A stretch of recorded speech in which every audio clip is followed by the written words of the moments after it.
Now, time to amp up.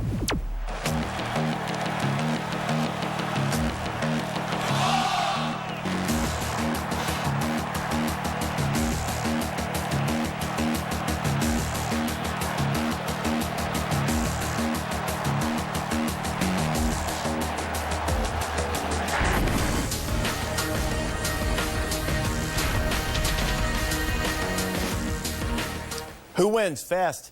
Pittsburgh in a close one. Thank you. Pittsburgh Panthers win. Hope Pitt's wearing those sweet road whites.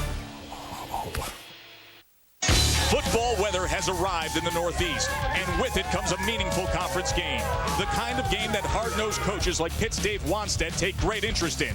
The kind of game that Rutgers' Greg Schiano knows could catapult his team. The Scarlet Knights are ready for a tough test.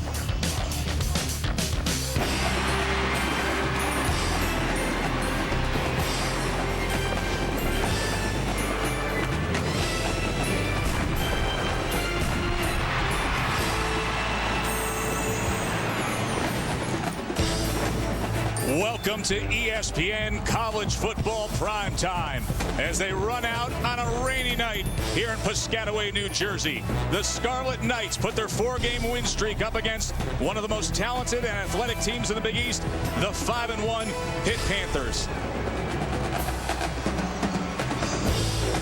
Good evening, everybody. I'm Joe Tessitore alongside Rod Gilmore. Welcome to Rutgers Stadium. This Rutgers team is facing a strong and solid Pitt team. They were the preseason choice to win the Big East. There were some questions in the preseason at quarterback.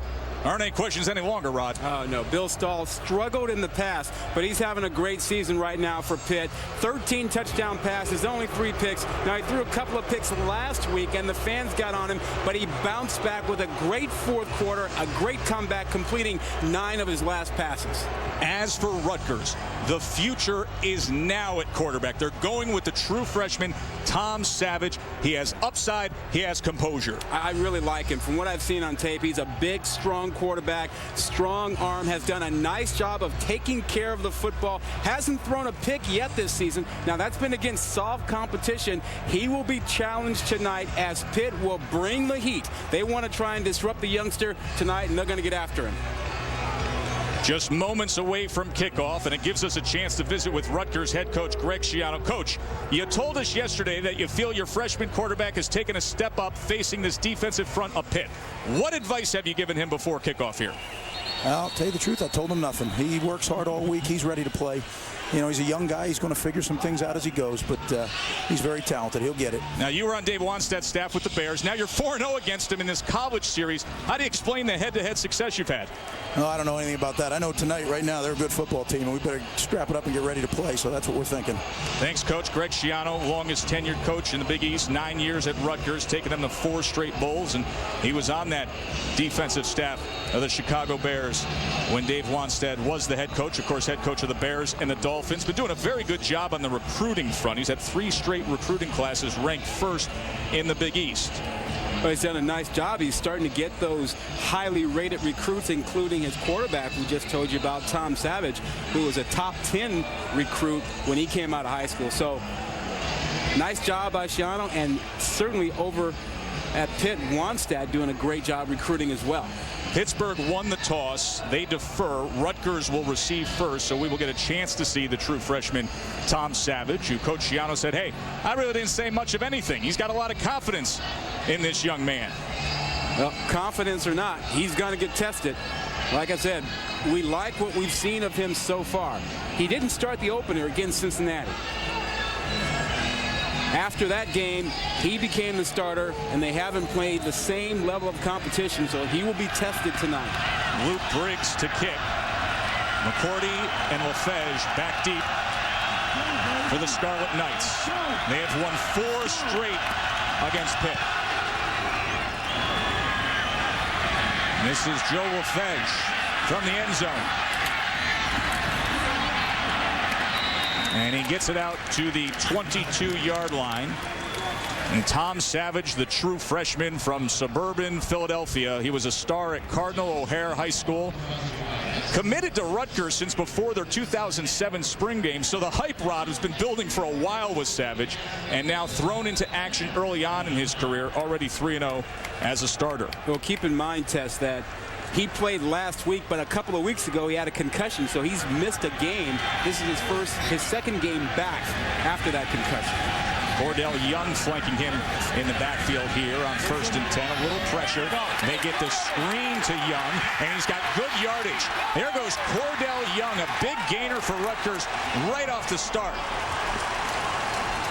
25 yards. Savage to Young to get this game going. They're going right after the pressure. They know that front four is going to come right after Savage. So what do? They take advantage of it. They have their 3rd down back, Young in, and just give him a little slip screen out to the right side. And he's got a freeway for a good long way. Mohamed Sanu with a fine block there. In fact, Max Gruder left the game after that block. That's a deep leader. There you go. Look at that. You can do it. Joe Martinick now. And Martinick is run down. No gain on the play. Let's take a look at tonight's Impact Players, brought to you by the Principal Financial Group. Joe Martinick in the backfield. He shared that job, but the last couple of weeks he's really come on 4 touchdowns. He's a nifty runner for a big guy. Tim Brown, he's the big play receiver outside. They need something out of him like last year when he had 2 touchdown catches. And on defense for them, it's Ryan D'Imperio who's going to be in the thick of all the running game that Pitt will bring at the Rutgers defense. 2nd and 10 from the 48.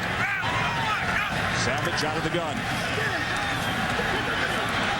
Over the middle, and that ball is incomplete, and a flag comes in. He was looking for Tim Brown. Coverage on the play by Ricky Gary, who is starting in place of the injured starting quarterback, Aaron Berry.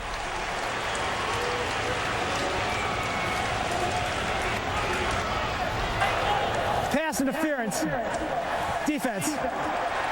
15-yard penalty. Automatic. 1st down.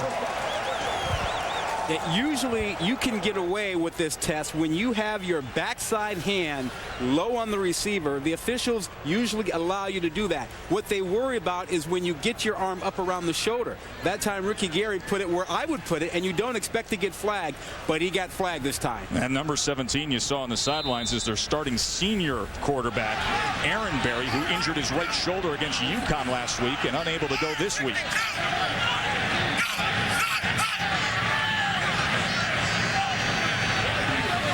Four receivers now for Savage.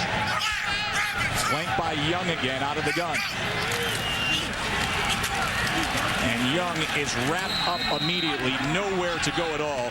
Gus Moustakis, the big 285-pound senior, and that's a loss of 2. You know, as a corner, if you have the officials calling things like that as pass interference, it kind of shapes the way you play the game.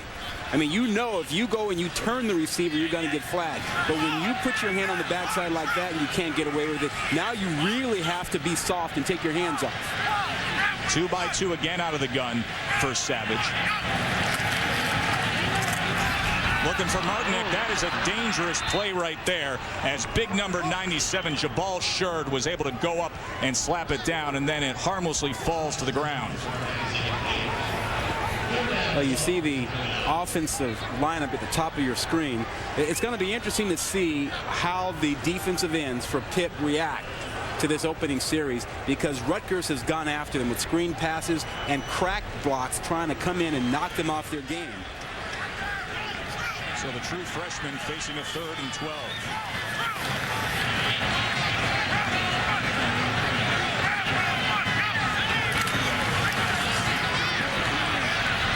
Plenty of time. Sanu cannot hang on. He was waiting on the ball. Giovanni Chappelle came in defensively, but Savage had him for a moment, and then Sanu could not hang on in the end. Oh, he had him for a long time.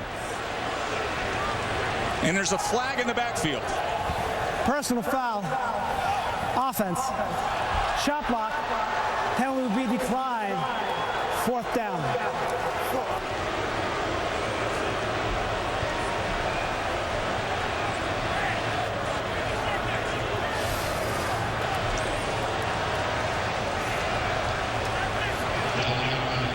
See that shot block.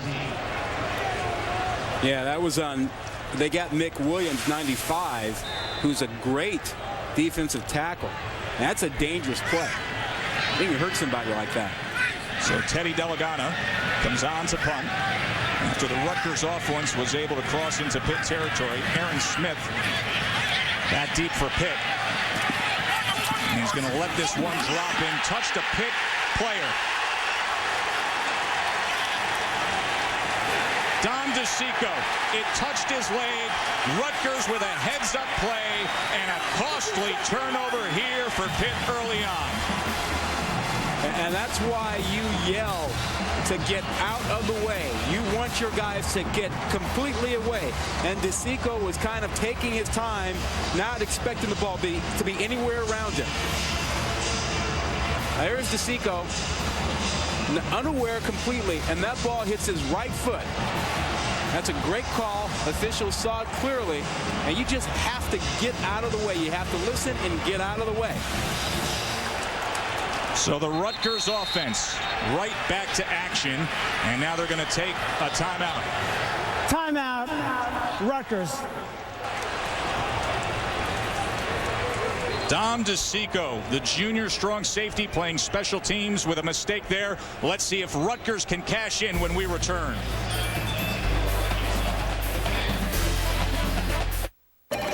Bob, my office now. There's nothing like the smell of fresh cooked bacon. When it's real, you know when it's real. Introducing Wendy's Bacon Deluxe. With applewood smoked bacon that's fresh cooked, not pre-cooked, on hot, juicy North American beef. Some say David Abernathy's extraordinary confidence began at birth, when he congratulated the doctor on a perfect delivery. He later approached the much older Carrie Pecor and simply said, "Call me." And she did. At 24, he performed open-heart surgery in a crowded opera house with a ballpoint pen. But when it comes to car buying, he's as nervous as anyone. So at 28, David Abernathy used Cars.com to regain his confidence to get the perfect car at the perfect price. For the first time in history, more people live in cities than anywhere else. Which means cities have to get smarter. New York has smart crime fighting. Paris has smart healthcare. Smart traffic systems in Brisbane keep traffic moving. Galway has smart water. Smart meters in Dallas, Houston, and a smart grid in Copenhagen keep energy flowing. Smart ideas are happening all over the world. I want to bring them all together in your city. The smarter Paris. The smarter Stuttgart. Copenhagen. Kyoto. Planet of smarter cities. That's what I'm working on. I'm an IBMer. Let's build a smarter planet. Rated E for everyone.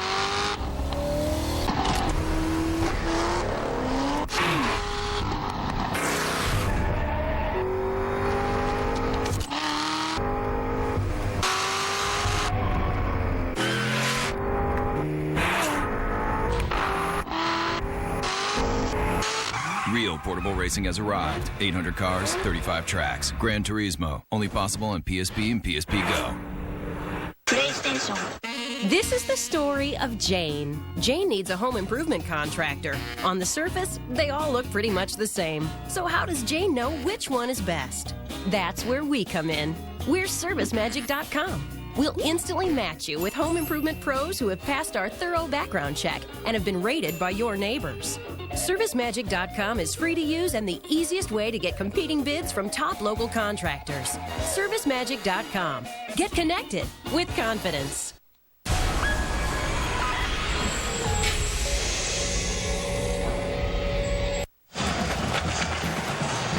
Dave Wanstead told us what's on that grease board tonight. Yeah, important stuff. Protect the football. You saw that didn't happen. Be disciplined. They want to focus, and particularly now down here. And it's a 15-round fight.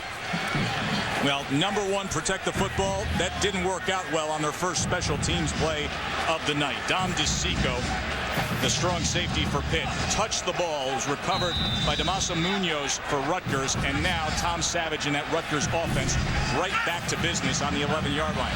And they're going wildcat here. Mohamed Sanu as Savage splits out to the top of the screen. Here's Sanu. Look at the speed right into the end zone. He was a high school quarterback. We got the heads up that this could happen tonight. It happened early, and Rutgers is on the board.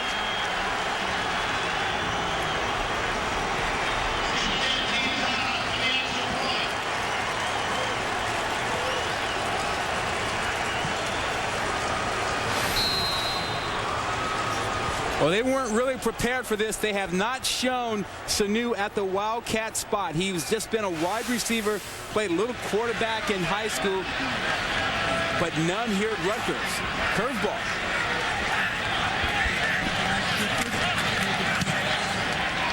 Santee caps it with the extra point. So one true freshman quarterback sprints out, and a true freshman receiver takes the slot, and it works all the same. Mohamed Sanu. Let's go back to this touchdown. Watch this play. Everything occurs on the right side here. We're going to show you the great blocking there. Watch how this goes. Right there at the point of attack. Look at how they get a double team here and a double team there. He's got choices to pick. That's great line play by Rutgers. Sanu opts to go outside instead of inside. He had a couple of choices there. What a great job by the right side of the Rutgers offensive line. Well, tomorrow afternoon, ABC delivers a season-defining game. Sam Bradford, Colt McCoy, the Red River rivalry game. OU, Texas, number 20 versus number 3. ABC tomorrow at noon Eastern, 9 a.m. Pacific. 104th meeting, and of course the talent that'll be on the field tomorrow.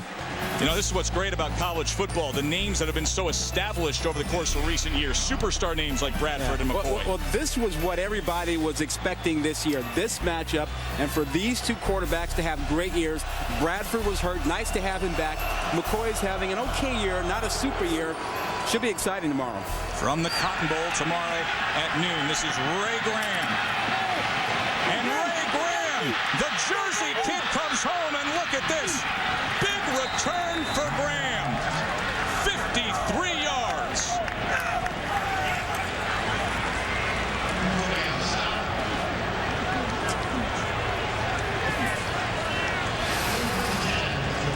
Well, you see the right side.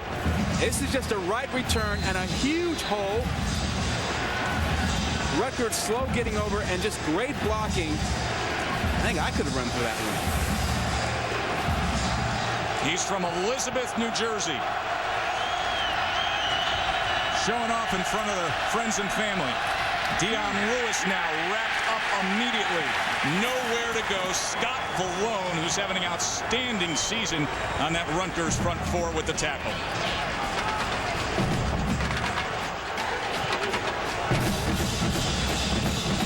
Ray Graham, one of the freshman running back that's been so exciting this year, but Dion Lewis is 5th in the nation in rushing. He's going to touch the ball a lot. He's going to find out how tough the Rutgers defense is. They are keyed on him tonight. Make no mistake about that.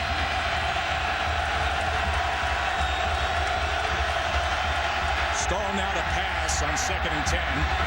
Doran Dickerson unable to get loose, taken down by Antonio Lowry.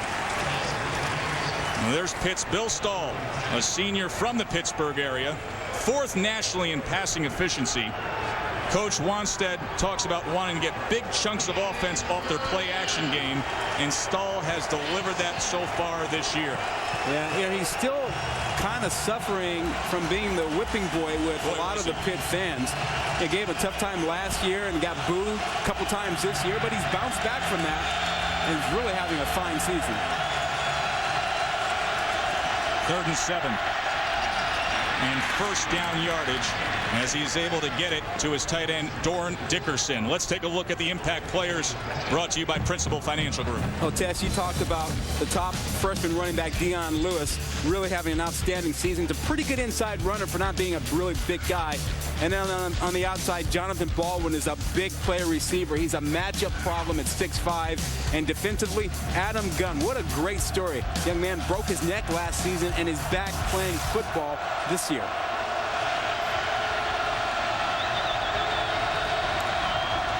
Lewis on 1st down.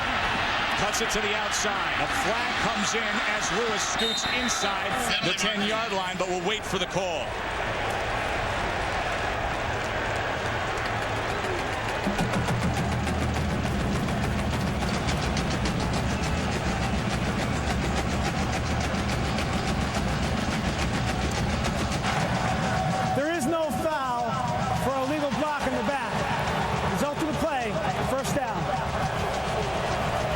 flag. How about that run? You got to see the package that Lewis brings to the game. I mean, a nice change of direction, stutter step to bounce it to the outside when he generally is known for running inside and really hitting the hole. He can change things up on you when you least expect it. The top freshman runner in the country from Albany, New York, did spend his senior year prepping down here in New Jersey at Blair Academy. First and goal now. Lewis again. Trying to get his way down towards the 7-yard line. He's tackled by Zaire Kitchen and Scott Ballone. You think Lewis has a little extra incentive in this ball game since being snubbed? Yeah. I mean, he visited Rutgers, but they did not offer him a scholarship. Well, then he could say that for just about every school in the country because he was grossly under-recruited. The only other offers he had were from Tulane and Miami of Ohio, and now he's the top freshman running back in the country, Dion Lewis. Second and goal, he's the lone back. 2 tight ends, stall to pass. Doran Dickerson, touchdown, Pitt. 7 yards, stall to the very capable Dickerson. Well, Dickerson is a matchup problem. And they list him as a tight end, but he can play just about anywhere. 6'2", 230. They put him out there as a wide receiver, and he gets to work one-on-one against Rowe, who's about 190 pounds. Pushes him to the outside and works back in. That's a matchup problem. He's just too big down there for Rowe to handle.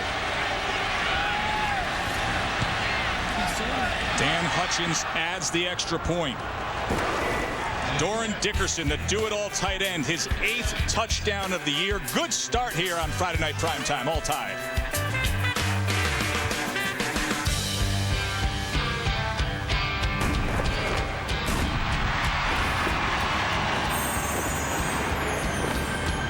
Chicken strip dinner and drink, $3.99. Yeah, isn't that great? Deal, yeah. That's the best. Why are you wearing the old helmet there? Oh, I'm trying out for the team. Which team? The football team, man. Yeah, I know the football team. I'm going to be a kicker for a college team. Really? Mm-hmm. Yeah. Coach says I have to wear this all the time. Did he mention anything about getting into college, or? No. $3.99 chicken strip dinner and drink. Now at Sonic. Get a complete feast of a meal with a medium drink for just $3.99. Plus add a junior candy sundae for only $1. Only at Sonic.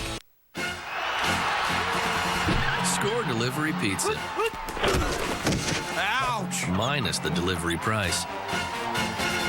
For fresh delivery taste without the delivery price, it's DiGiorno. My dad smiles a lot, even when he thought he might lose his job.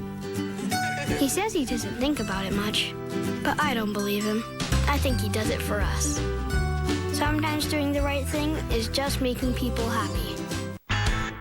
If you want to know why your 3G coverage works so great on Verizon Wireless, there's a map for that.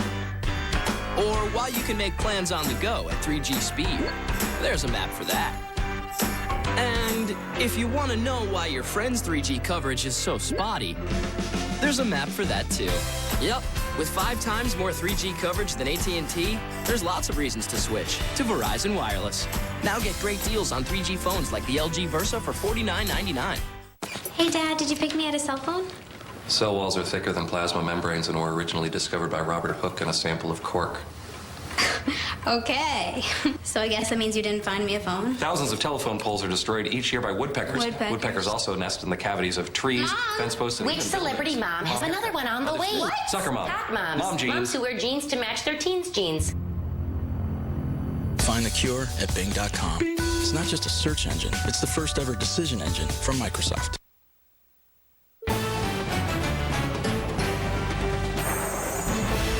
ESPN's College Football Primetime, brought to you by Sonic. It's not just good, it's Sonic good. And DiGiorno, for fresh delivery taste without the delivery price, it's DiGiorno. You know, we got a lot of academics on the crew, Rod, so they were hanging out in the geology hall here at Rutgers, and they found this mastodon. Oh, yeah. That was discovered in 1869 nearby at a farm in Mannington, New Jersey. It was purchased for only $300 back then. Rome, New Jersey, 10,000 years ago, weighing 3 tons. The geology hall. Who knew you could find our crew members there? I kind of figured somebody hanging out around museums. Folks we have on this crew. That's a big dinosaur. Speaking of big guys that are capable of moving little earth, Doran Dickerson, the tight end of Pitt. Oh, yeah. 3 catches, 20 yards, and that touchdown to cap that drive here. We got a tie ball game. Luke Briggs. And Joel Lefebvre will just down it. Let's go back and look at Dickerson. Yeah, watch him down here. He's going to come down here, make a little move to the outside, and then work back inside against Rowe. And with his big body, Rowe can't get back around him. Look, he just shields him off and keeps him back on that hip and manages to get inside. That's the mismatch problem down there in that territory, and Stahl loves it. Doran Dickerson, who had the 4th quarter touchdown last week against UConn. That set up the tying 2-point conversion. Off to a good start here tonight. 8th touchdown catch of the season. And they're sticking with the Wildcat, Mohamed Sanu. And here he goes again. So Mohamed Sanu. Look at Dickerson's number on the season. Well, for 3 years, he really didn't do much in the program. They played him at linebacker. They played him at receiver.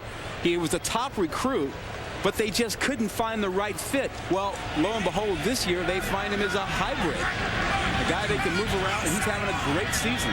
He also had a great attitude while going through all of that, trying to find his place. 2nd and 2 now. Savage to pass. And Savage has it complete to Tim Brown, the little guy. The 5'8", 160-pounder from Miami, Florida. How about the throw?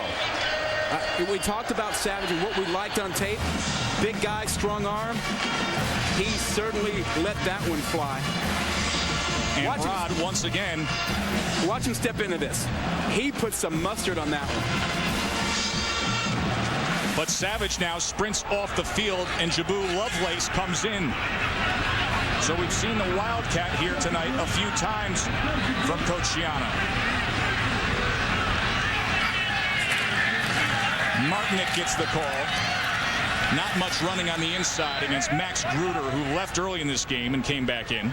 Well, Tess, what's going on with this Rutgers offense is that for a month now, they haven't delivered big plays. They've been a very pedestrian offense. So this game, back in the conference game, they're looking for ways to find chunks of yardage. They just didn't have that going on. That's why you're seeing them come with Sanu in the Wildcat. You're seeing them get Lovelace in there. They're trying to have playmakers get them chunks. They go from Wildcat to now 4-wide shotgun with Savage back in on 2nd and 7. And it's complete to Sanu. Freshman to freshman, first down.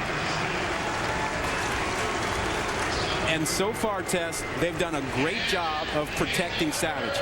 You know, we told you that Pitt was going to come after him. They haven't touched him yet. Switching things up from formation to personnel groups. Yep. They're keeping Pitt guessing here early on. 1st and 10, Martinick the lone back. Savage under center now.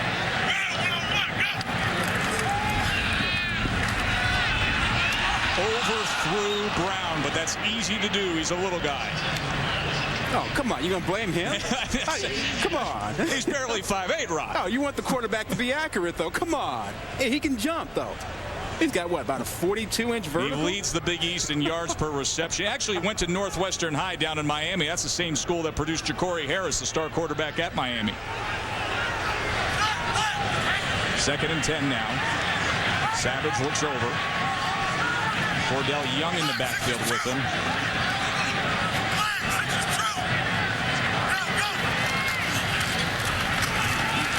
Pressure. Savage unable to escape it. Miles Caragine took him down. The pressure came from Mick Williams. Yeah, Williams got a little help, though, because Romeus was coming on the outside. Now watch what happens out here. That's where you're going to get Romeus coming. He's going to draw some action outside.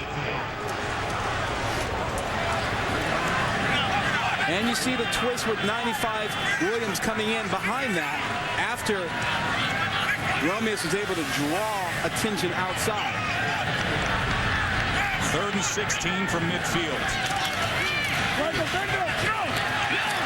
And that ball incomplete. Once again trying to get it downfield to Brown. Coverage on the play by Jared Holley. Now we looked at a lot of tape of Rutgers, and this is not the offense that we've seen the last month. I mean, this is a wide open, try and find big plays offense after we've seen them 4 games of them, grind it out, run it off tackle, run it inside. Remember what happened the last time Rutgers punted in a spot like this. The turnover came their way. Delagana back out there. Smith calls for the fair catch and able to secure it. 7-7 early on. Plenty more to come your way. Stay with us. Introducing Arby's new $5.01 combos. 5 delicious sandwiches with curly fries and a drink. World famous roast beef. Slow oven roasted and freshly sliced on sandwiches like our classic French dip and Swiss. Arby's new $5.01 combos. Worth every penny. We are building a website by ourselves. There's an easier way. Create your own business site with Intuit websites. Just choose a style, then customize, publish, and get found. Sweet. Get a 30-day free trial at Intuit.com. It's time to feel NASCAR's homecoming under the lights. Feel the pressure mount on the Cup heavyweights as the reigning champ takes the chase lead.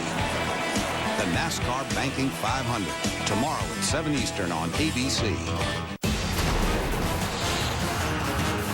A historic rivalry takes on national championship implications. Tomorrow, 20th ranked Oklahoma battles number 3 Texas, noon Eastern on ABC. College football lives here. J.D. Power & Associates just announced its 2009 awards. And guess who business owners rated highest in customer satisfaction?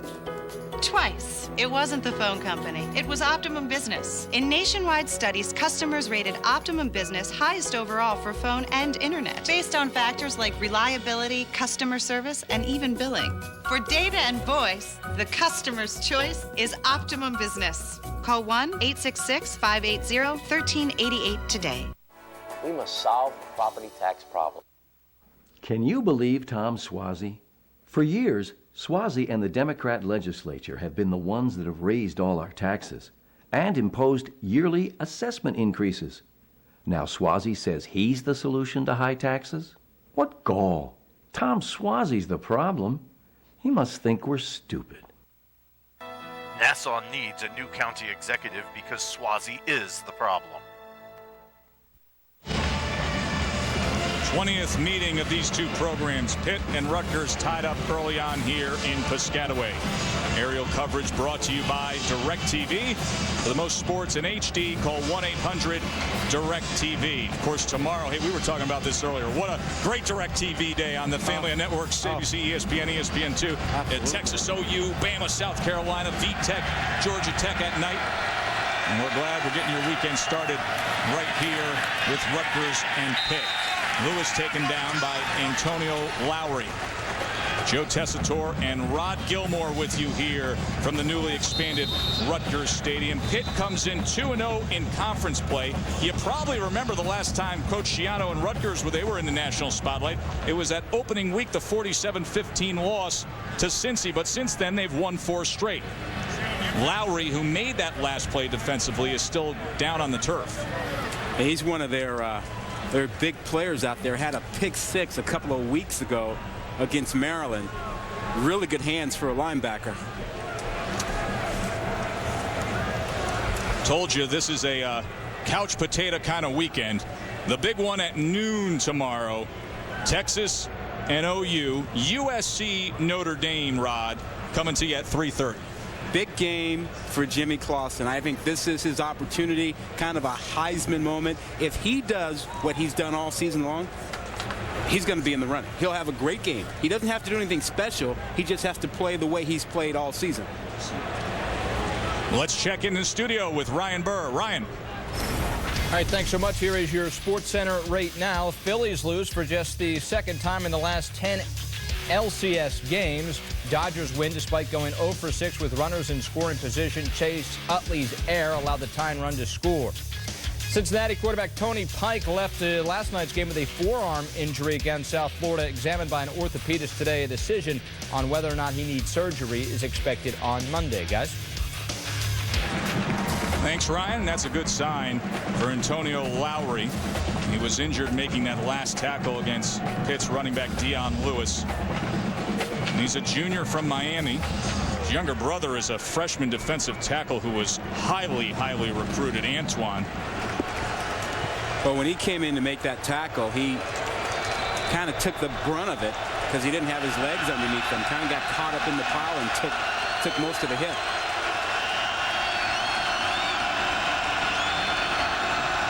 Stahl, play action to his fullback, Hajnowski. And Hajnowski just barrels ahead for 7 yards. Hey, Tess, this is the injury to Lowry that I was talking about. He actually comes up, makes a good play. Watch him show up here, but look at his legs. And he's down there. He's got nothing to bring with him, kind of buckled, and he takes all of that pounding, including from his teammate Scott Vallone. So he wore all of that one. And he's got the running back, plus he's got the momentum and 270 pounds of Vallone coming with him, and you can see that the medical staff is tending to him here. 3rd and 3 now for Pitt.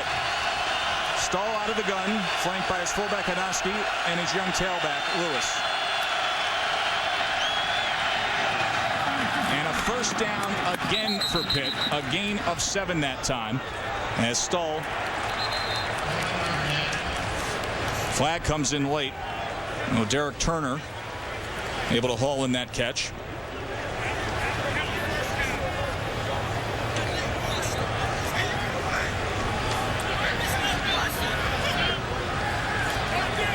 After the play was over, personal foul, late hit, number 74, 15-yard penalty, first down.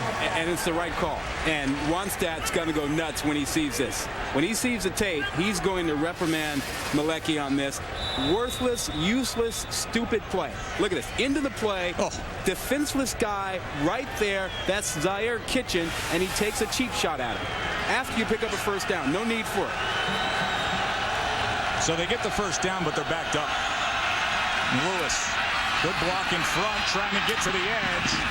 And Dion Lewis is finally driven out of bounds by David Rowe and Joe Lefege. Well, this offense really comes to life when Stahl plays the way he has been playing. When he can throw the ball, it opens up everything. See what he's done over the last couple of ball games. The last 9 passes he threw against UConn, he completed, and his first 5 tonight.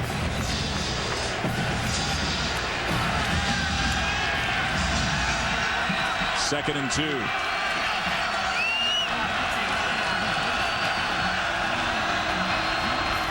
Lewis easily gets the first down and out across to the 36-yard line. Rowe ran him out, but Lewis so fast when he gets to the edge, 13 yards gain. Yeah, he had a Pat Cedric McGee on the back, his wide receiver out there, who laid a nice little block on David Rowe, the corner. That's how you gain 10 yards or more. Your receivers have to block downfield for you. And McGee, the senior, they did a great job out there on Rowe.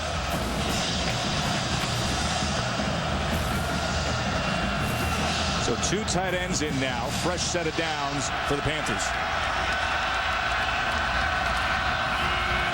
Spin move by Lewis, but couldn't get past the next wave of defenders. That included Ryan D'Imperio, the leader of this defense. Is he all football? Oh, he is. Boy, we enjoyed meeting with him yesterday. Yeah. You know, we asked him about what happened against Cincinnati earlier this year. And he said, you know what? We just threw it out the window. We started from scratch, and we went down to basics, including just lining up well and communicating well, doing the simple things again. Well, I got a kick out of your asking him about, things outside of football. He only wanted to talk about football. Nothing.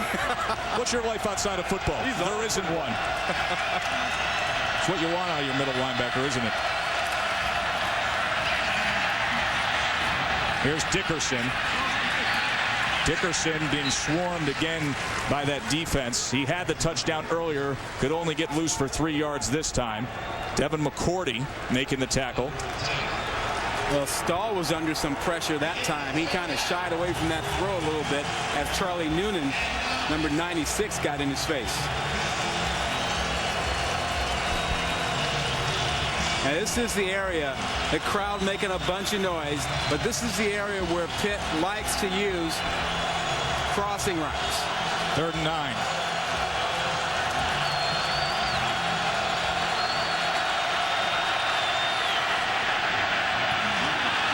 Complete for a first down to Mike Shanahan. A big target is Mike Shanahan. Yeah, and Shanahan does a nice job, but he couldn't have been open for this ball without protection.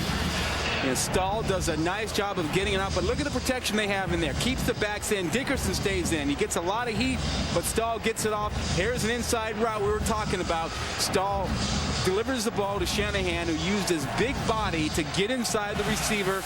Ball was thrown right on time. 6'5", 220 is Shanahan. Lewis not able to shake free at all that time. Hey, local fans in Chicago, Boston, Dallas, Fort Worth, this is the place for you. You want to find out about all your local teams that you care about most.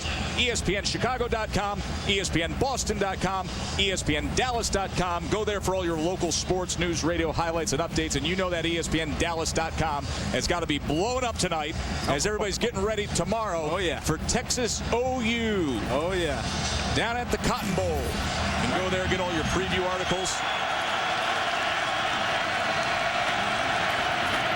The pitch to Lewis. And he is taken down from behind. Very fine play by Alex Silvestro. And a little help from Munoz, the linebacker, 17, also getting involved there. This is a fast defense. And this Rutgers defense can run sideline to sideline. And now 3rd down, they're in their pressure package. They bring in Jonathan Free, 99, who is a sack master. And if you don't block him, he'll get in the backfield. 3rd and 12. Shanahan and McGee to the near side. Flags come down. Stahl able to run for the first down as it stands now, but we will clean up the penalty situation.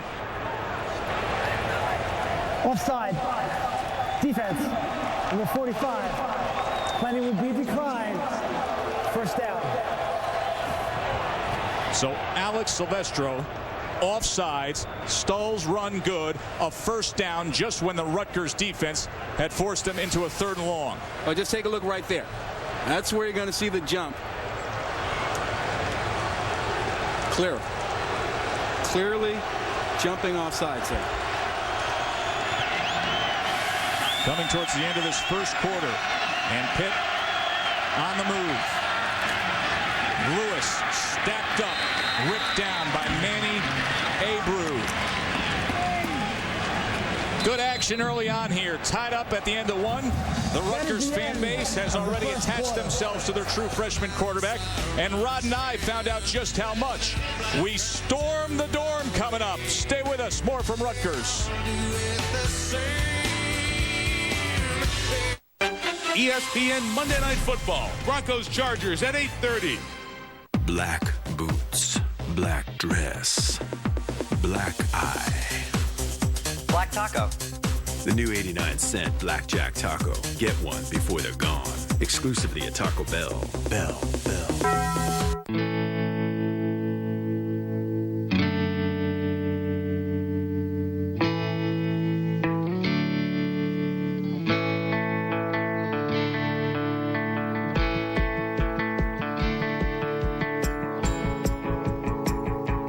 When you need it fast, get it fast. Sarah, you're home! On the nation's fastest 3G network.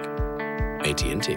Now get 50% off these Samsung touchscreen phones after mail-in rebate. Only from AT&T. 100% commitment. It's drilled into every collegiate football player from day one. Doing that on and off the field separates the good from the great. The Lowe's Senior Class Award honors student athletes who have committed themselves on the field, in the community, and in the classroom. That's character worth recognizing. Vote for college football's most outstanding senior. Text football to 74567. Today's students are tomorrow's leaders. The Bistro at Courtyard. Refreshing new options, same refreshing value.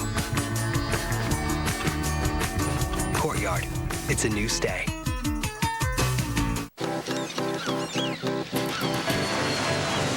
What if the barriers we always thought were there suddenly weren't? Introducing a TV designed to set your viewing experience free. No plans this weekend? You could be flirting Friday, Saturday, and Sunday during the Chemistry.com free weekend. It's your chance to connect with the person you're made to have chemistry with, free. Visit Chemistry.com. Inventors, InventHelp can help you try to patent your idea and submit it to companies. Call 1-800-236-7211 for free information. That's 1-800-236-7211. Taco Bell's fully loaded nachos, piled high with toppings like seasoned beef and nacho cheese sauce, so there's never a naked chip. And for $1 more, grab an extra large drink and make it a fully loaded deal. Think outside the bun.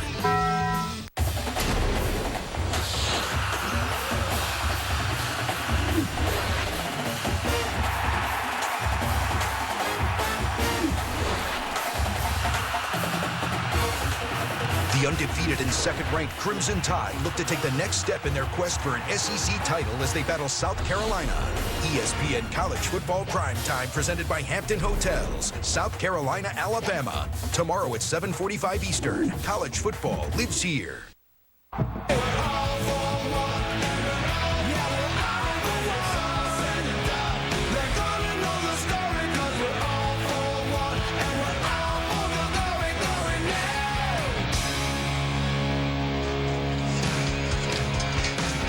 Glad you're with us here on our college football prime time from Piscataway, New Jersey. Joe Tessitore and Rod Gilmore with you. 7-7 game between Pitt and Rutgers.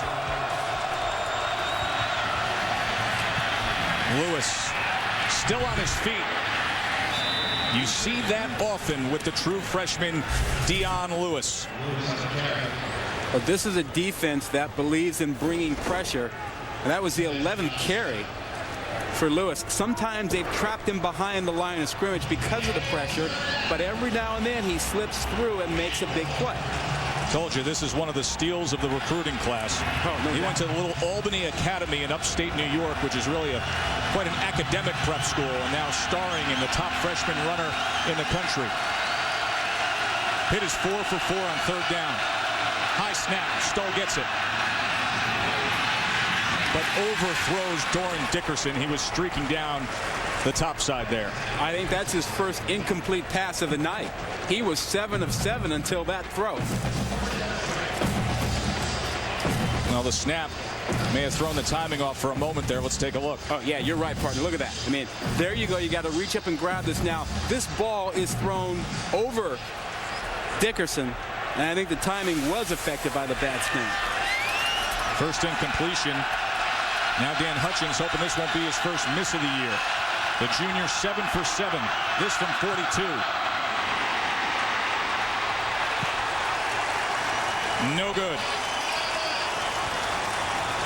First time he's missed a kick all year long.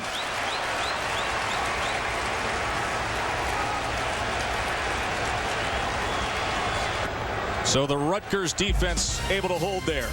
Well, this week on ESPN's Monday Night Football, AFC West Division rivalry, Denver and San Diego, Broncos, Chargers, ESPN's Monday Night Football at 8:30 Eastern, and coverage begins with Monday Night Countdown, served by Applebee's at 7 Eastern. Okay, is Denver really that good? This was the great debate up in the booth earlier because we got a Broncos fan on our crew. Somebody said the worst 5-0 team I've ever seen, but they're doing it. Savage not doing it there. Intercepted by DeSico. So the true freshman throws a pick, and that is his first pick of the year. Dom DeSico, who, remember, was in the mix with that turnover on special teams, he makes up for it. Well, you really don't like to have your young quarterbacks try to make a living over the middle. Sometimes they don't see things. Sometimes they throw into coverage. Take a look right here. How about this? You got 1, 2, 3 guys right over there. That's not the place to throw the football. And a fourth one coming in. Anybody could have picked that one off. They had choices there. DeSico comes up with it.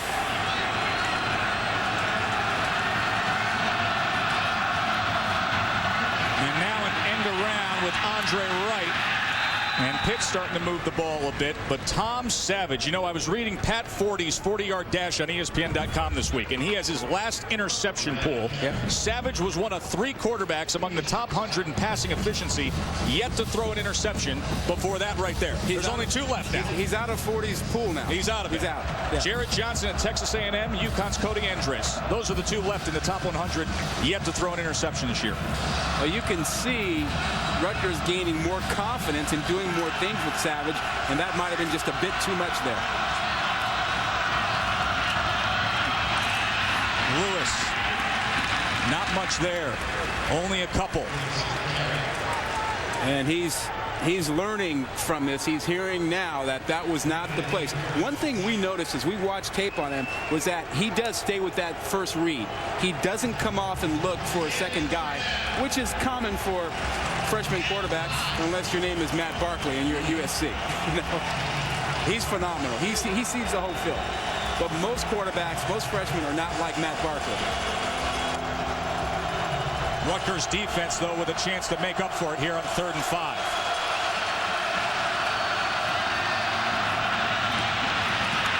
Instead, Cedric McGee with first down catch there. The senior from Fort Lauderdale flagged down in the backfield.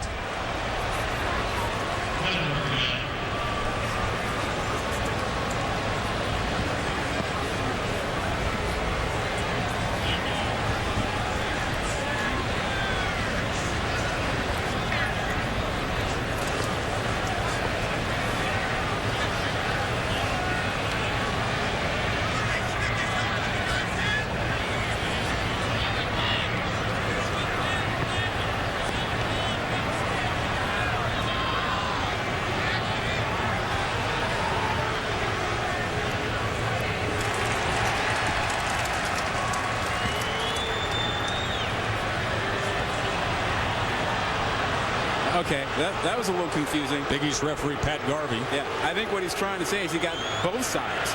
It looks like he pointed in both directions.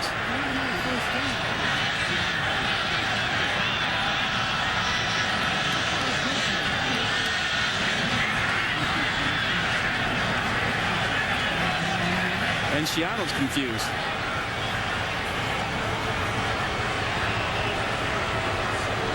Okay. Oh, first down. Yeah. It looks like they got the retaliation because both players. Now watch the right side. You're going to see 52 right here. That's Nix. And then 31 George. They're going to go at it. And they're both going to use their hands up around the face. There's the first one. There's the second one. Retaliation. One helmet comes off. Second one almost comes off. One flag.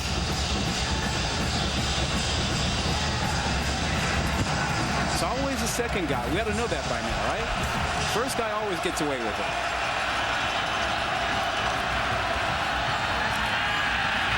Stall to the end zone. Shanahan had to wait on it and couldn't come down with it. They waited too long. Let's check in with the studio and Ryan Burr. Ryan. All right, Joe, I know you're a big NASCAR fan. Over on ESPN2, it is the nationwide race from Lowe's Motor Speedway. Ricky Stenhouse Jr. and Reed Sorensen come together. Then we have issues on the track, one into the wall, one into the infield. And Kyle Busch is your current leader. Tomorrow, of course, over on ABC, the chase continues. Jimmy Johnson is on the pole, and he's the points leader. Joe?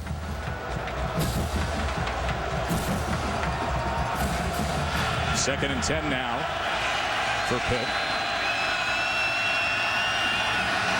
Lewis set deep. Wrapped up immediately. Just a gain of 2. Damaso Munoz, Zaire Kitchen, able to find Lewis.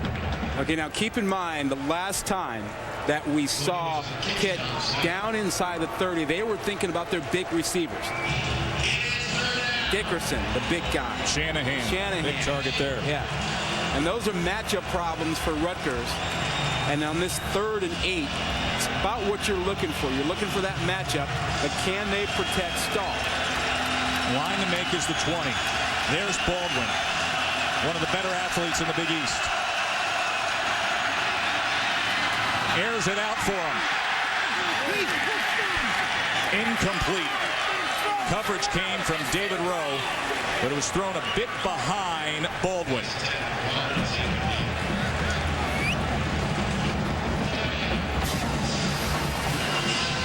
They're trying to get the ball to Baldwin. Man coverage with the blitz. He just blows right by David Rowe. Ball was thrown late and too high. And there is no such thing as face guarding in college football. No such thing as face guarding. Now, they could have called pass interference for grabbing the arm, but no call there. So now Dan Hutchins comes out after missing a 42-yarder. This a 45-yarder.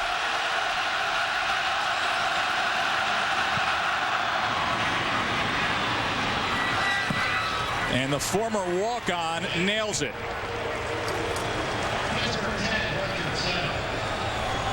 So Dan Hutchins breaks the tie. Good one here in Jersey. 10-7 Pitt on top.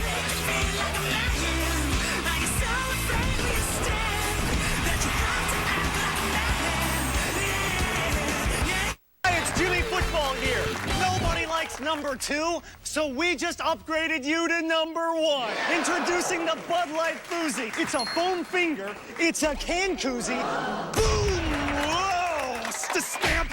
It's the Foozy. We love the Foozy. Thanks, Bud Light. Yeah, booyah! It's the Bud Light Foozy, and it's tailgate tested. Tailgate approved. I'm the Wing King from Buffalo, man. These guys didn't know they were eating Wing Street wings from Pizza Hut. That actually is an award winner. It's so good. It has a nice crunch to it. I can easily pound 50. I got a little secret to tell you. These wings are all Wing Street wings from Pizza Hut. Introducing Wing Street wings from Pizza Hut. Now you can have a real wing night at home with 8 intense flavors from buffalo burning hot to honey barbecue. They rock. Pizza Hut, America's favorite for pizza, pasta, and wings. Now order on your iPhone. The great thing about living in the United States is that it allows you freedom of choice. You can choose something else, and the United States Football League is something else. If God wanted football in the spring, he wouldn't have created baseball. What if I told you the most dangerous man in the USFL didn't wear a helmet? From ESPN Films, Small Potatoes, Who Killed the USFL, directed by Mike Tolan. Tuesday at 8 p.m. on ESPN. Part of ESPN Films 30 for 30, presented by... I'm Hillary Davis, and this is my heart. The heart that was broken twice in the 8th grade. The heart I thought might burst the first time I laid eyes on my son. And the heart that sank when I was told I needed a triple bypass. But it's also the heart I put in the hands of the cardiac surgeons at North Shore LIJ. And now, it's the heart that doesn't take a single beat for granted. The fastest internet access in America comes from Optimum Online. First, award-winning Optimum Online put phone company high-speed internet to shame. Then we doubled the speed with Optimum Online Boost. Next, we built Optimum Wi-Fi, free for Optimum Online customers, more than twice as fast as Verizon's 3G network. And now there's Optimum Online Ultra. At up to 101 megabits per second, nothing even comes close. For the fastest internet in America, it's Optimum, or it's not. NASCAR's chase for the Sprint Cup means a trip to Charlotte and a run under the Southern Lights. Teams will have to take a chance if they want to catch points leader Jimmy Johnson on a track where he's captured 5 checkered flags. It's the NASCAR Banking 500. Coverage begins tomorrow, 7 Eastern on ABC. We look forward to that as we continue on here on college football prime time here in Piscataway. Joe Tessitore, Rod Gilmore, Pitt with a 10-7 lead. Jimmy Johnson, huh? I'm just saying. You've been calling the NASCAR. I cannot handicap NASCAR. He held off Jeff Gordon last week. And then I have to be humbled when we reveal our college football fantasy picks and results a little later on, because you got the best of me there, too. I'm having a good month. Luke Briggs to kick here. Joel Fedge. This is being whistled down. Wow. This is being whistled down. Wow. Yeah, it looked like he went down to a knee to catch that ball. You know, and every play is reviewed, so they'll take a look at this upstairs anyway. Was his knee actually down? Yes. Oh, great call by the official to see that from behind. He got that. You have to be so aware when you're playing that return position as to where you are fielding the ball, and he was just out of that end zone. So now a big hole for Tom Savage, the true freshman, standing out of the gun in his own end zone. Against this Pitt front four that leads the entire nation in sacks. Martinet, some breathing room. Let's take a look at what's fresh off the press as part of Football Friday presented by Wendy's. You can log on to ESPN.com and search Wendy's for more. Yeah, Tony Pike injured last night. Looked like it was a wrist injury. Hopefully he won't be out too long. And how about Ryan Broyles coming back for Oklahoma after breaking a shoulder blade? And then Miami getting some players back. Well, Bradford needs targets, especially tomorrow, where you got to think they're going to have to match offense with Colt McCoy and the Longhorns.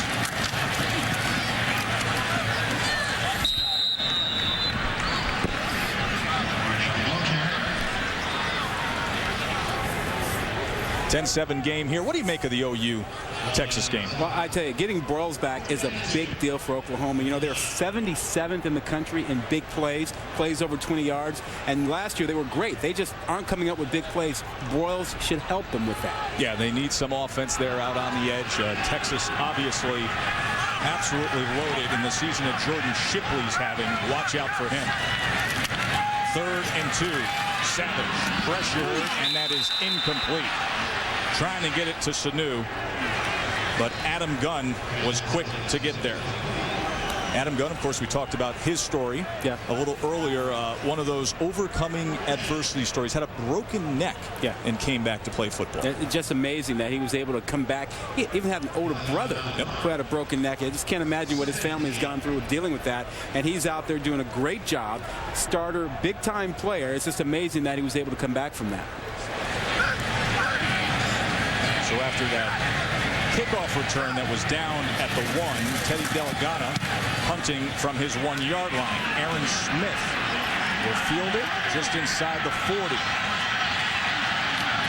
And he's taken down at the 43. 53-yard punt by Delagana. Pitt leading 10-7. They'll have the ball when we return.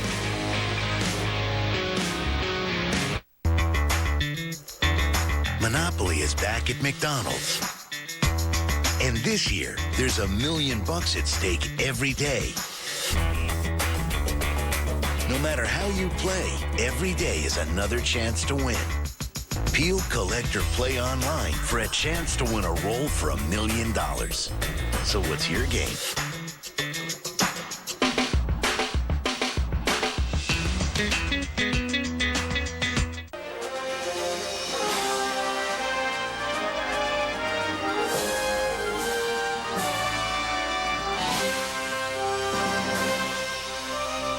Honoring players and presidents, developing leadership and rewarding accomplishment, serving as a beginning for many and the ultimate achievement for others.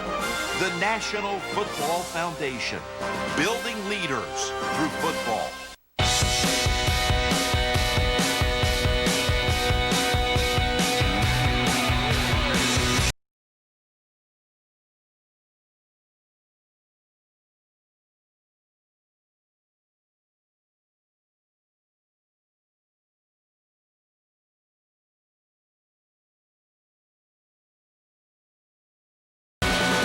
Lease a 2010 Jaguar XF for $599 at your tri-state area Jaguar dealer. Other car insurance companies base their rates on credit scores. We don't. Just drive well, my friends. Just drive well. Cure Auto Insurance. Drive well. Unlike other insurance companies, we base our rates mainly on driving records, not credit scores, education, or anything else that's none of our business. Cure Auto Insurance. Drive well. Unlike other insurance companies, credit scores mean nothing to us. If you can handle the wheel, we've got a deal. Don't look at me. I didn't write that. Cure Auto Insurance. Drive well.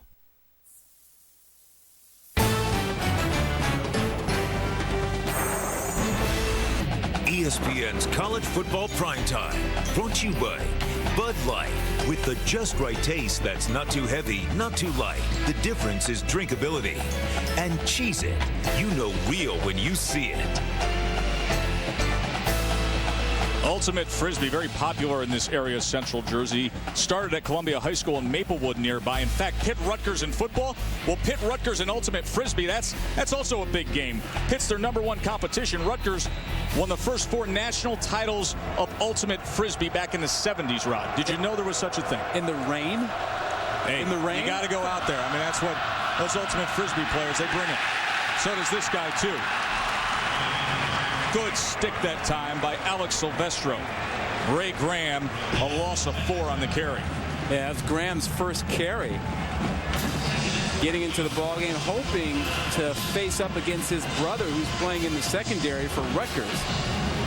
His brother is a free safety, Kasim Green, number 20. Brother versus brother.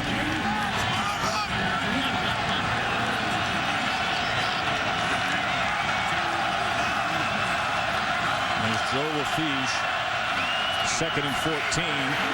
See if he can ball hawk here a bit. That is complete to Dickerson. 10-yard gain there. So Ray Graham out on the field offensively for Pitt to start this series from Elizabeth, New Jersey.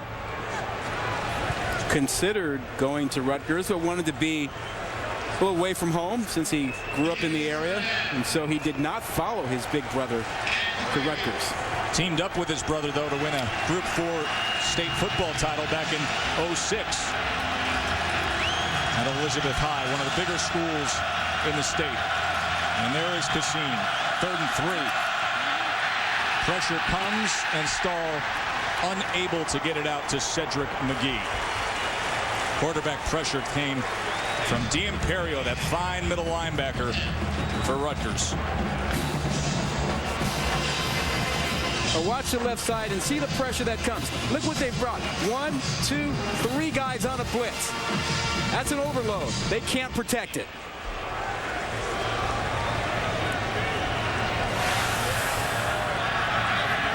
Mohamed Sanu waiting to field the Hutchins punt. Lets it just go out of bounds. And Rutgers, little field position game now after they were pinned back deep. They'll take over with 8:30 to go, trailing by 3. We will have Storm the Dorm coming up. Stay with us. More from Rutgers after this. Bob, my office now. There's nothing like the smell of fresh cooked bacon. When it's real, you know when it's real. Introducing Wendy's Bacon Deluxe. With Applewood smoked bacon that's fresh cooked, not pre-cooked, on hot, juicy North American beef.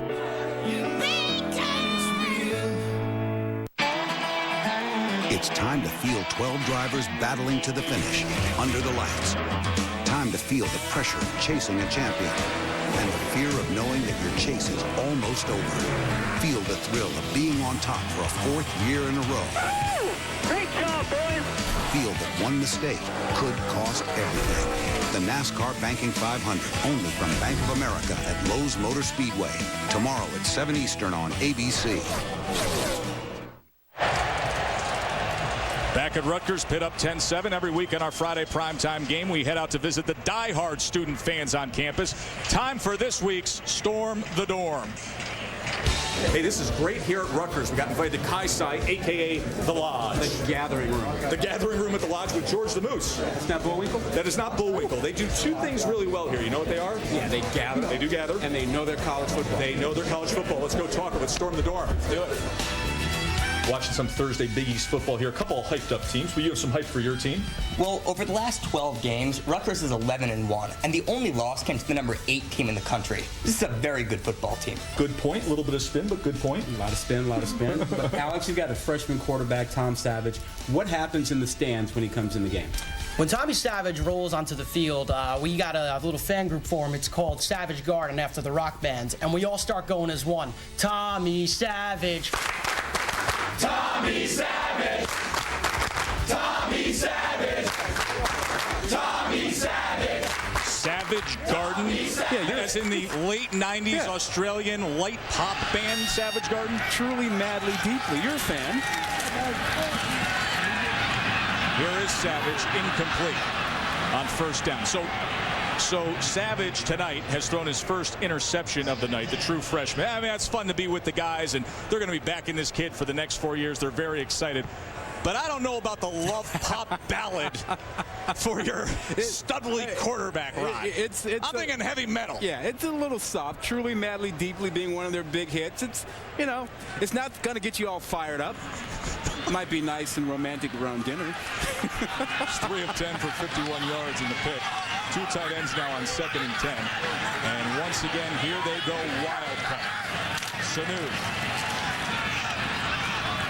couldn't cut back against the grain that time. Greg Romeus was waiting on him.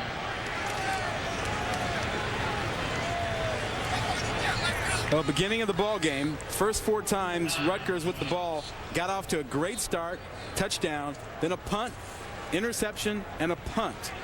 And they came out on that opening drive, and they were wide open. A little wildcat in there. Since then, Pitt settled down defensively.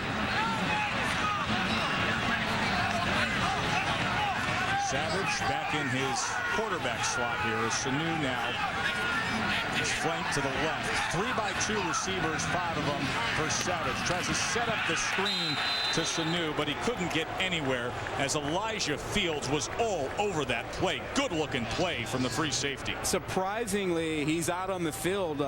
Fields had an ankle injury against Louisville and didn't play last week, but he's playing in their 5 defensive back package. Watch him attack this thing. That ankle looks fine. Look at the way he drives on that thing. He comes right in there in a hurry. I think he's healthy. So Delagana to punt. Back deep is Smith.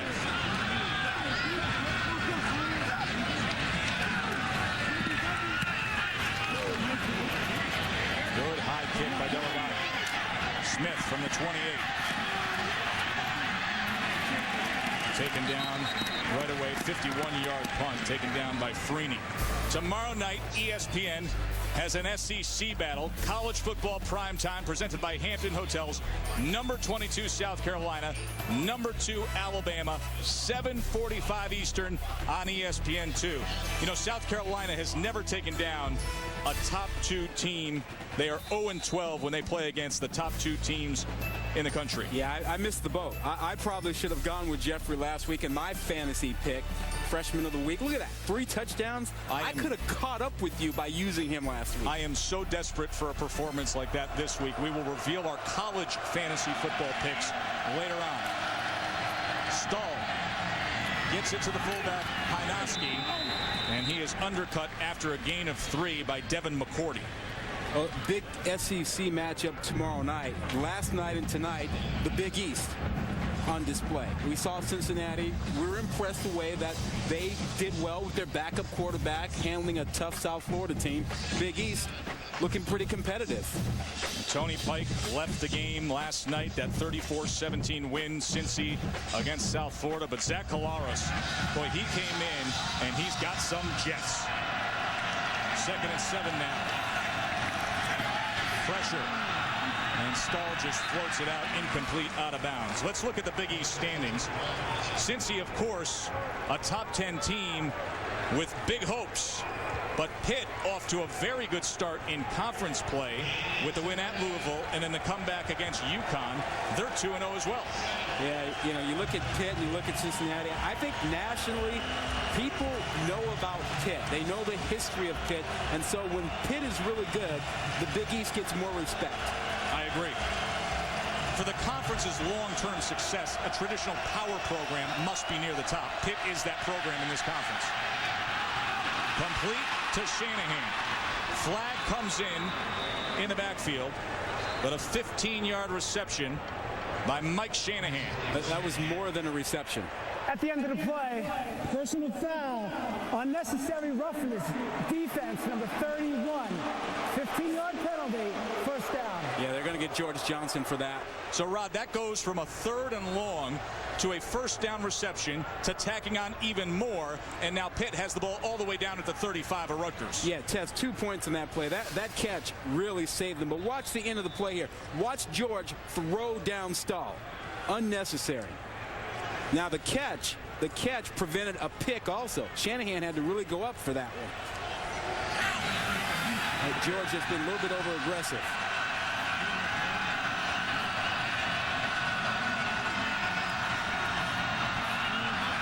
Dickerson able to turn that corner. Well-placed ball by Stahl. Doran Dickerson had the touchdown catch earlier. He's one of those do-it-all athletes. He's played wide receiver, linebacker, tight end during his career. Yeah, he's a nightmare. Defensively, you see a guy like that. He lines up at fullback, then he splits out. Now you're covering a guy that's like 6'2.5", 6'3", 230 pounds, and can run by you. It's not easy.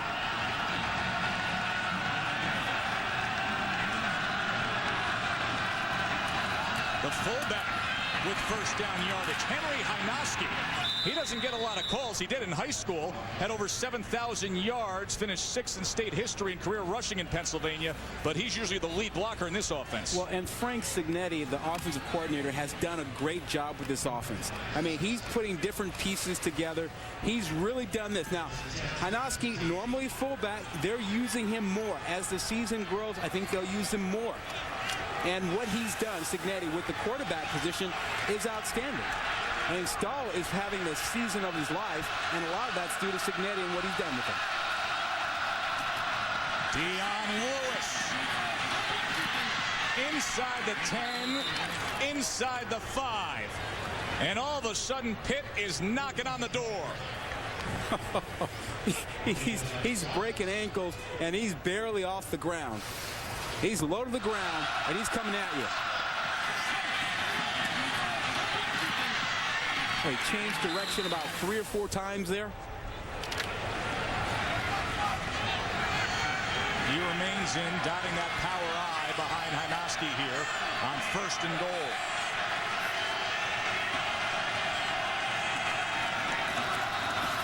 Good blocks up front. And Lewis' ball came loose at the end there. But they are whistling. Looks like they're whistling it down. Rutgers trying to plead their case. But Pitt will just have a 2nd down coming up. And that is the favorite play for Pitt. It's that off-tackle power play. They pull the offside guard. He leads off tackle. And Lewis chooses to come inside of it or to bounce it outside. Red zone scoring on the year. You see 19 touchdowns. Yeah, to me, that's the important one.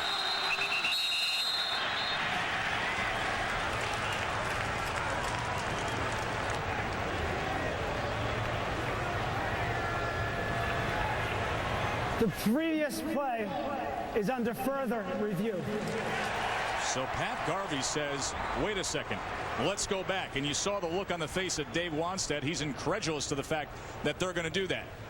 We will take a timeout with them and take a closer look when we return. Stay with us. Before there was a United States, a college was founded in the heart of New Jersey. Before there were bowl games, the first college football game was played at Rutgers. Before there were cures for tuberculosis, Rutgers scientists discovered the breakthrough antibiotic. Before the Supreme Court's landmark ruling, a Rutgers alumna helped make the case for desegregation. Before the world changes again, Rutgers will be working on it. Rutgers, Jersey roots, global reach. When you build on a strong foundation, when you are among the brightest and the best, when you can learn from those who came before you, you can reach new heights.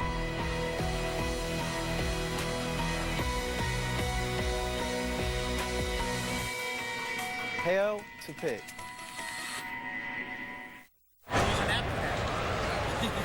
3:41 before half here. Pitt 10-7 inside the 5, but they're looking at the last play. Was it a fumble, Rod? Well, I don't think so. To me, it looks like he is down. His feet are out from under him. There he is. He's being pulled back over now, and now the ball comes out. So you say forward progress had been stopped. He's no longer under his own control at that point. Yeah, and to me, it's also a safety issue. You don't want to keep a play live after a guy can no longer move. After further review, the ruling on the field stands. 2nd down. That's the right call. So the indisputable video evidence That replay official Wesley Ward was looking for did not exist to overturn that call. And Pitt will maintain possession with 2nd and goal. Now Pitt is not afraid to throw the ball downhill. They have done that on occasion. Byam and Dickerson, the two tight ends. Lewis. And Lewis is in for the touchdown. The true freshman from Albany, New York, caps the drive. His 8th rushing touchdown of the year. What a freshman season he's having. Well, they like to pull their guard, and they'll do it again here. That's one of their favorite plays, but they don't really need it. Watch Lewis really get himself in there, cuts inside the block, finds the end zone. Extra point is up and good. So a 10-point margin now for Dave Wannstedt's Pitt team. Time for our Sports Nation poll question. And you can cast your vote. Just log on to ESPN.com/vote. Click on the college football section. We want to know, which game is more devastating for the loser? The USC Notre Dame game, or would it be losing the Oklahoma Texas game? So if Notre Dame loses, more devastating, or USC? Well, I mean, I think the argument, the first thing that pops out in my mind when you think about which would be more devastating with a loss is, Texas is undefeated. Texas is thinking national championship. Well, but so is USC. I mean, USC is saying they're a one-loss team, and should they lose one more game, then they're out of the mix. But I think among the one-loss teams right now, Virginia Tech is above USC. Well, that may be the case right now, but we're talking about a loss between these teams. USC is not out of the mix by what happens with Virginia Tech tomorrow.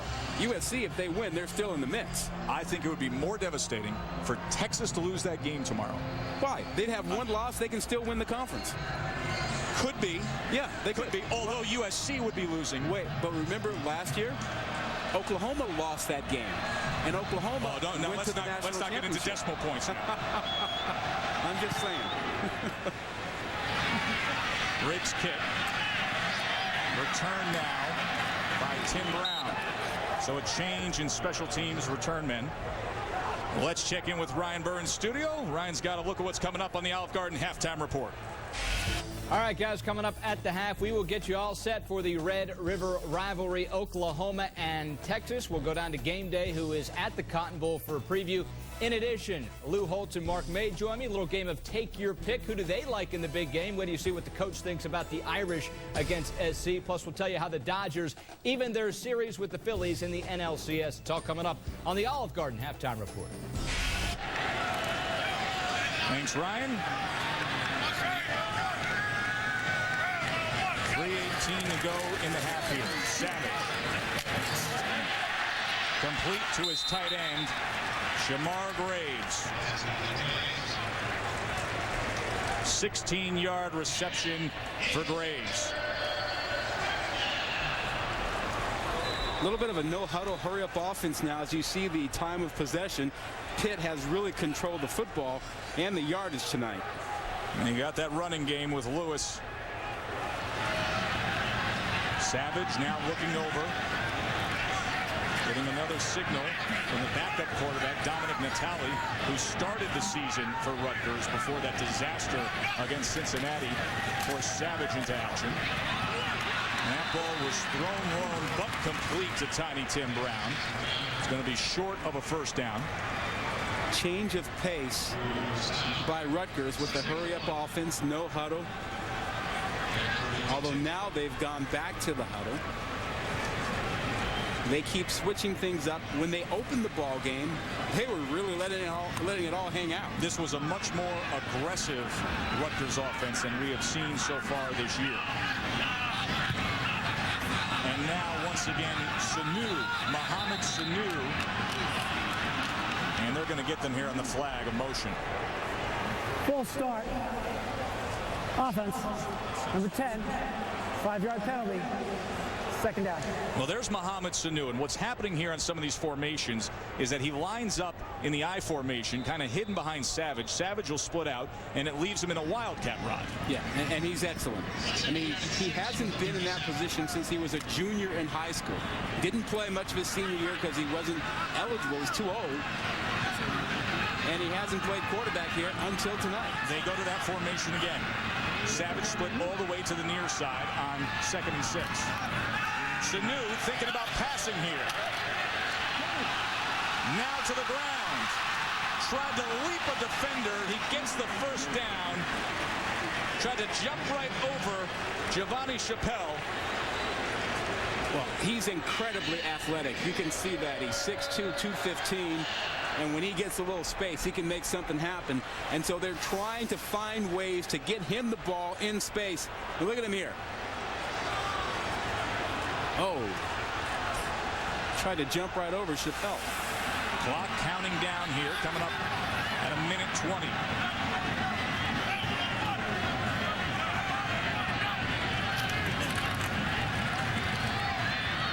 Savage complete to Brown. And Tim Brown. Big gainer for Rutgers. Just over a minute to go, and now Rutgers is in business. And that was one of the few times that Savage looked off and waited for Brown to come across. He didn't stare him down. He starts off looking to the left, and he waits for Brown to come into his vision, and Brown will run this crossing route. It's not until now that he sees him, and now he finds him. That's a good job by the quarterback and a great job by Brown to use his speed. 39-yard reception. As you see the view. Yep. How about that? Of the eyes of Savage, finding Brown streaking across there. Now celebrating its 5th year sponsoring the Good Hands Field Goal Nets. All-State makes contributions to participating universities' general scholarship funds. They do it for each field goal and each extra point kicked. And today, All-State has put forth more than $1.9 million in scholarship monies. And the Rutgers offense is hoping to add to that here in this final moment of the first half. Started off as a rainy night here. You can see the aerial coverage brought to you by DirecTV. For the most sports in HD, you can call 1-800-DirecTV. That's a great shot. I kind of thought there'd be too much rain, too much wind, but that's a tough blimp. It hung right in there. And here's a tough young man, Tom Savage, who's hanging in there after throwing a pick, his first interception of his college career earlier tonight. Is under further review. They're taking a look at the last play. But Savage, who threw the interception, you always want to see how a young man will react when he has his first moment in his career. And Savage has responded well here in this final drive. Well, here's the replay. They're looking to see where Brown stepped out of bounds and make sure they have it marked appropriately. And there you see that right foot stepping out of bounds. Pretty clear there. Yeah.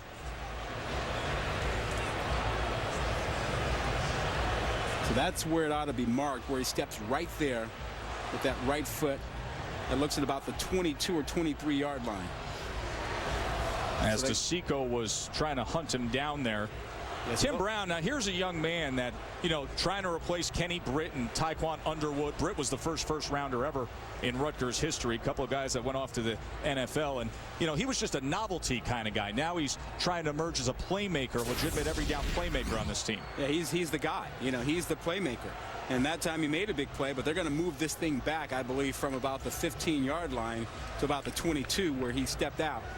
Bottom line is, big play, first down for Rutgers. They're moving the ball, and they're trying to answer here after Pitt was able to come down on that sustained drive that Dion Lewis capped to make it a 17-7 game. Well, Tess, any points they can get out of this would be great for Rutgers.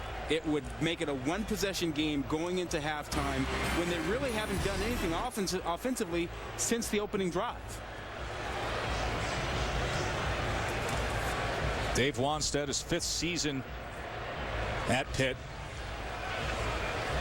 This is a team that has a lot of talent, well thought of, the preseason choice in the Big East. Their only loss they had a 2-touchdown lead at NC State, and they blew it. Oh, they had 4 shots at the end zone just before, as time was running out, to win that ball game, and they couldn't get it done. As they continue to look, I think, over this play, it seemed like it was fairly obvious where the right foot stepped out of bounds of Tim Brown, but they want to get the spot correct here with this review. I think they're trying to make sure of where it is, because it looks like it's somewhere between the 22 and 23. And I couldn't tell exactly from the angle that I saw, so I'm sure they're trying to make sure it's exactly right. But it's somewhere in that range. After further video review, the player stepped out of bounds at the 23-yard line. Please reset the game clock to 1 minute and 8 seconds. Rutgers first down. See, I just have to give these Big East replay officials your cell phone number, Rod. That's really what the answer is. Well, I think they were doing 2 things there. One, they were trying to get the right yardage and also making sure that the clock stopped. So, so they had to go back and look at the clock. Took a couple more seconds off. And so I need to add that back on. Yeah, exactly. Cut him some slack for that. Cordell Young now flanking Savage in the backfield here. Mark Harrison, freshman receiver, is in motion. He's to the near side with Brown.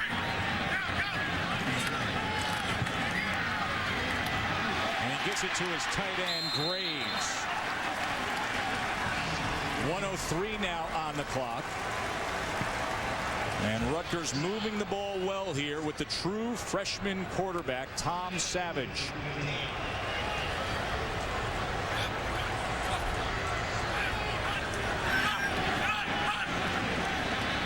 Second and 2. And Savage looks over for further instructions. They have 2 timeouts, so no need to panic here.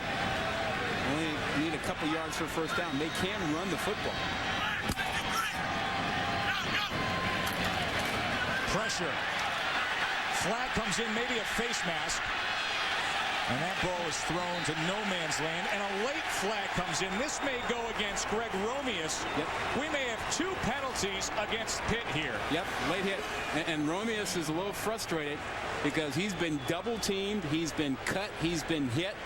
And Max Gruder was the other guy who was in there grabbing the face mask.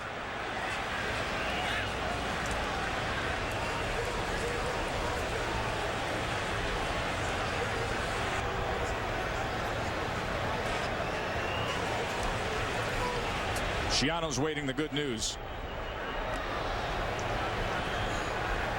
And he's going to like what he hears here.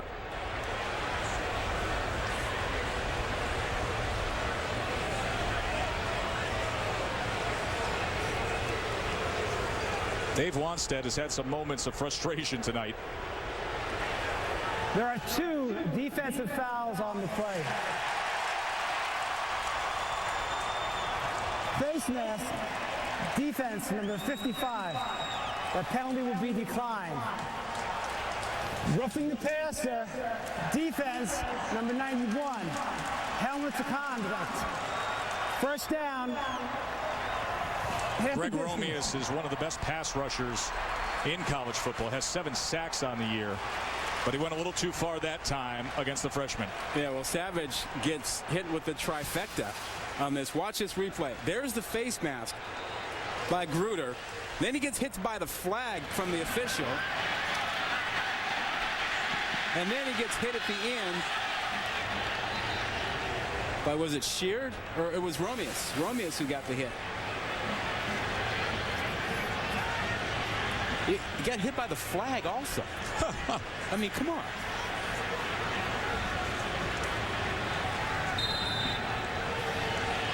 So first and goal after the penalty was marked off.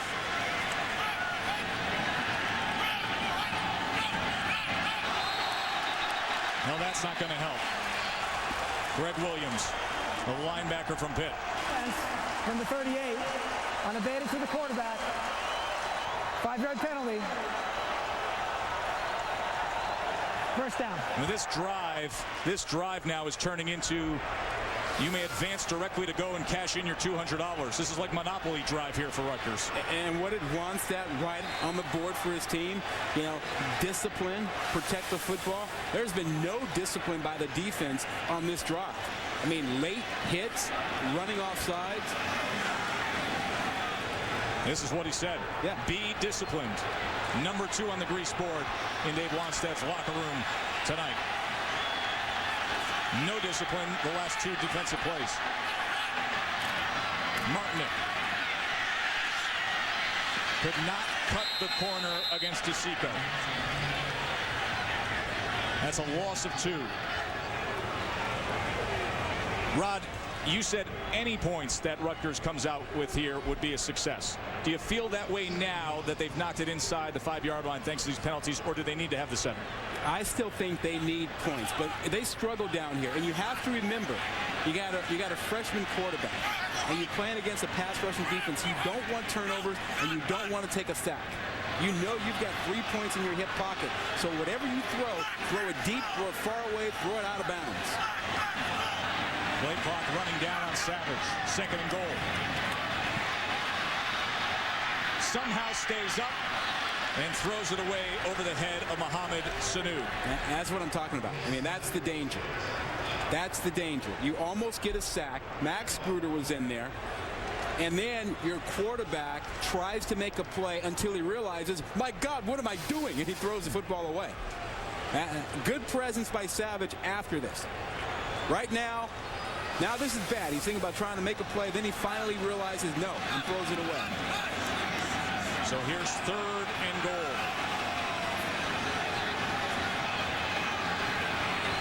Cordell Young trying to get in proper position in the backfield with Savage.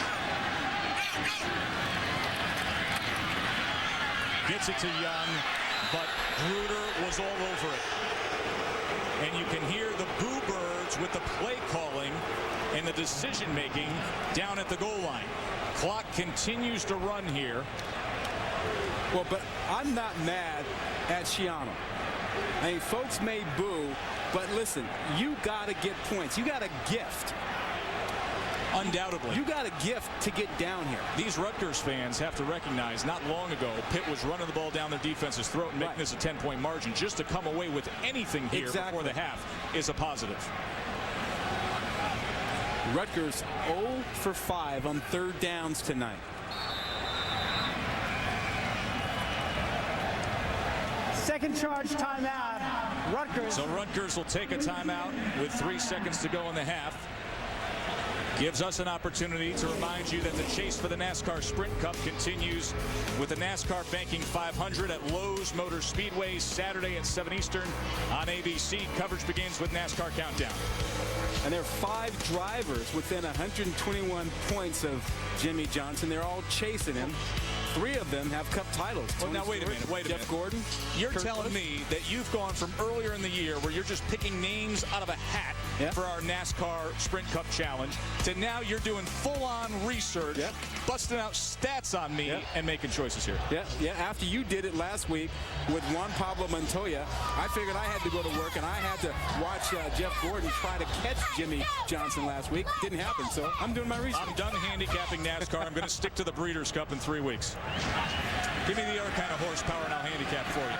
So here are the points that you were looking for, Rod, for momentum for Rutgers. Santee, the sophomore, his 2nd year in this position for Rutgers from 23 yards. And that caps that curious drive that had the big play from Brown and the penalties. 17-10 Pitt on top. Now let's join Ryan Burr, Mark May, and Lou Holtz back in the studio for the Olive Garden halftime report. Gentlemen. Welcome to the Olive Garden halftime report.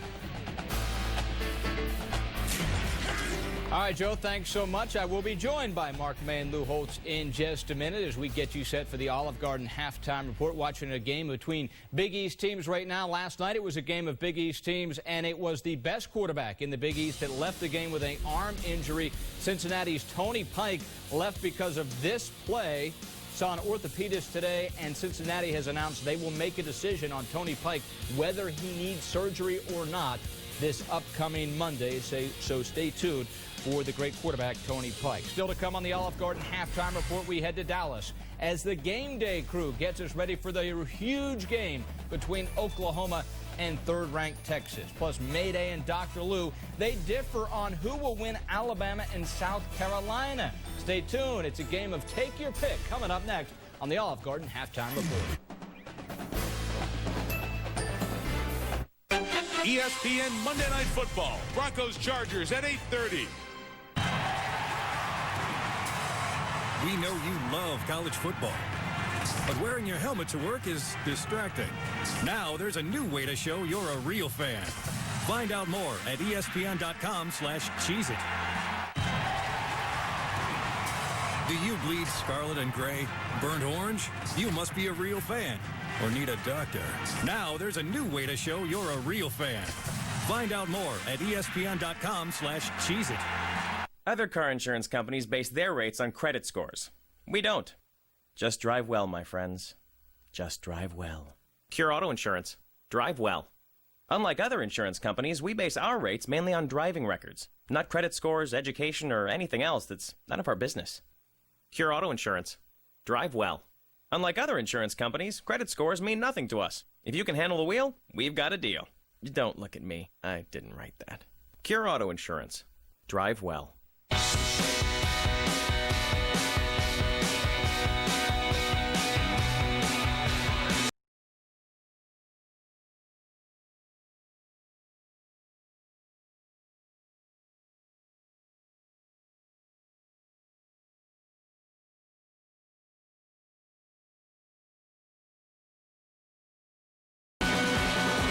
Lease a 2010 Jaguar XF for $599 at your tri-state area Jaguar dealer. This halftime report is presented by Olive Garden. When you're here, your family. Pitt and Rutgers at 17-10 at the half. Mohamed Sanu from the Wildcat got Rutgers on the board first. The Panthers come back and lead it by 7, 17-10 at the half. Once again, I'm Ryan Burrow. Welcome into the Olive Garden halftime report. Of course, the game of games this weekend is the Red River rivalry. Oklahoma and Texas. Last year, it decided who would play for the BCS championship. It was just the loser of this game that. Football is here. Midnight madness around the country over on ESPNU at your home all the way to 1 a.m. tonight. 9 different schools, including the start of the John Calipari era at Kentucky. The Kentucky Wildcats back on the landscape. Good one brewing in Piscataway tonight. Pitt on top of Rutgers 17-10. Panthers looking to stay unbeaten in the Big East. Second half action back after this. This halftime report is presented by Olive Garden. When you're here, your family. Yeah, I'm about to bust some chops. It's the man that took my parking spot. So you the light guy, huh? Yeah. Now, does that mean you living the high life lightly? Yeah, he just refers to the style of beer. Oh. Kind of like differently labeled brothers from the same mother. So you a metaphorical kind of guy, huh? One's a little more athletic than the other, though. Well, which one? You know, because you can run fast, but I can knock you over. Is it true that your team has one of the highest graduation rates? The Big East has always had great academic success. Did you know the Big East had 27 NFL draft picks and 3 were first-round selections last year? That doesn't surprise me. This is one tough league. Big East bowl teams are 12-4 in the last 3 years. Congrats on winning the Big East championship last year. Can you repeat? We're sure going to try, but this is the most balanced league in the country. We're about 30 miles away from that beautiful scene, the skyline of the Big Apple. Pitt up 17-10 here at Rutgers Stadium. Glad you're with us. Joe Tessitore alongside Rod Gilmore. The Rutgers offense, a little gimmicky there in the first half. The Pitt offense the consistency of the running game and Dion Lewis? Well, consistency, because Lewis has been consistently good. Whether he's inside or outside, not much of a difference, except for when he wants to make the big plays. He's bouncing everything outside, and he's done a great job with that tonight. Rutgers bringing pressure inside, and Lewis, time after time, bounces it to the outside, and that has been hurting the Rutgers defense. He's done a nice job with that all night long. You just take a look at his rushing chart. Not a whole lot inside, but look to the right side. 22 carries, 7 carries outside. To the right side middle, 6 for 21. Not a whole lot straight up, 3 for 20. He's one of these dangerous players that when he can get to the edge, he can go upfield with one quick burst. The top freshman running back in the country, Dion Lewis for Pitt. But Rutgers came back in well form there just before the half to close this gap to a one-possession game. Well, keep in mind that this Rutgers offense really hasn't done an awful lot. Rushing hasn't been there at all. Rutgers has won 4 straight against Pitt. And that first half, take a look back at some of the storylines. Early on, Pitt special teams, costly error.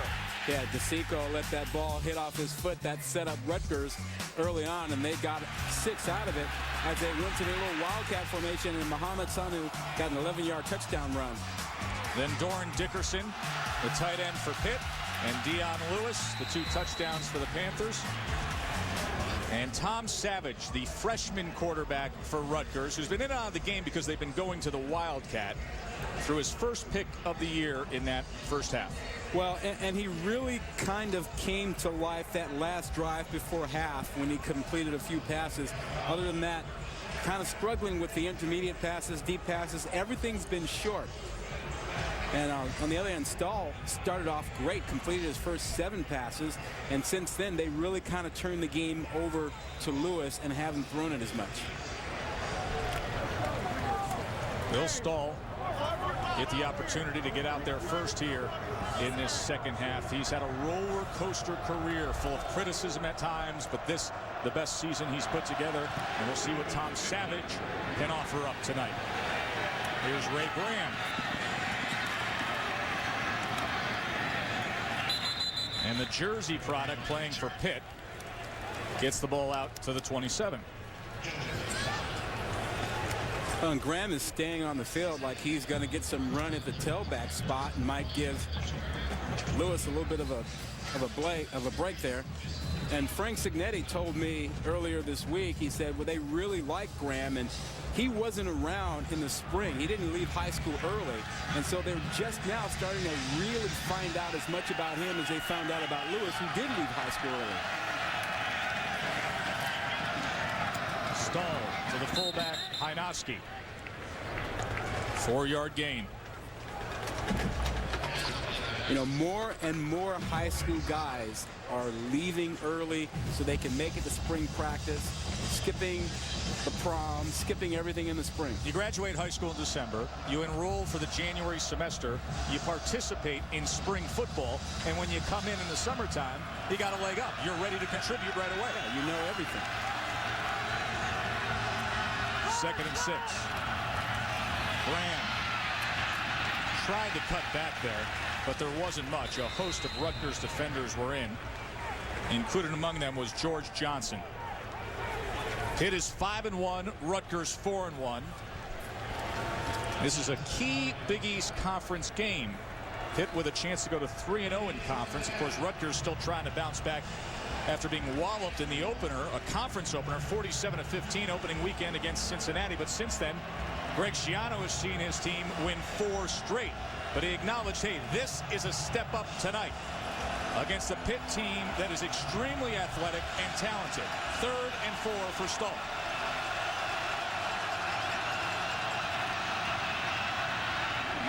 On the ground he goes, and he gets the first down and is out to the 44-yard line.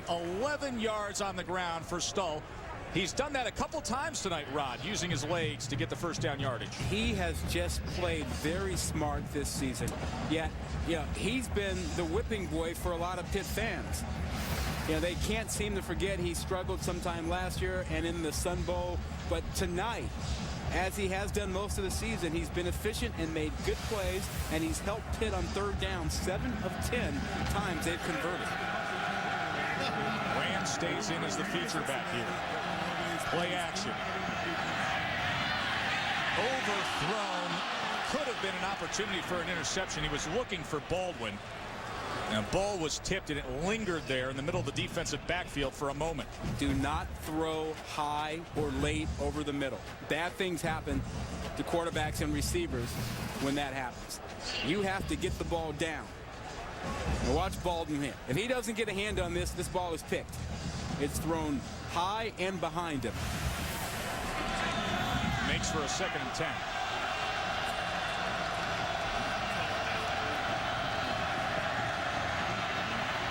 Just looking for the safety valve, Ray Graham. And Ray Graham just bobbling that ball. That was actually dangerous for a moment there as Antonio Lowry was charging in when Graham was still fumbling with the ball there. Yeah, and you know, Graham has pretty good hands. I mean, he's the guy that they really like to throw it to out of the backfield. They're playing hot potato with that one though. So Pitt, couple incompletions. And now a 3rd and long. This is not the spot that they like to have Stull in. This is a team that consistently relies on that running game, setting up shorter yardage situations to convert. Flag comes in as Stull is sitting there saying, hey, what am I supposed to do when Ryan D'Imperio is going Superman on me? False start. Offense. Number 74. 5-yard penalty. 3rd down. Make for a 3rd and 15 with the penalty on Malecki. But Rutgers likes to bring that pressure where they will bring a linebacker and a safety from the same side, and that can make an offensive lineman a little bit nervous. 7 times they've pressured the quarterback tonight. Ryan D'Imperio, the leader of this defense. McCourty, a fine cover corner here on 3rd and 15.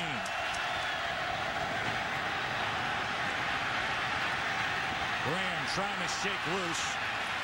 Barely gets back to the original line of scrimmage. And look who made the tackle. Kasim Green. Ray Graham taken down by Kasim Green. Brother v. brother. Oh, brother, how art thou? That brings back memories. They played against each other growing up. Pop Warner getting after each other. Played on the same team in high school. Hutchins. Sanu from inside the 10.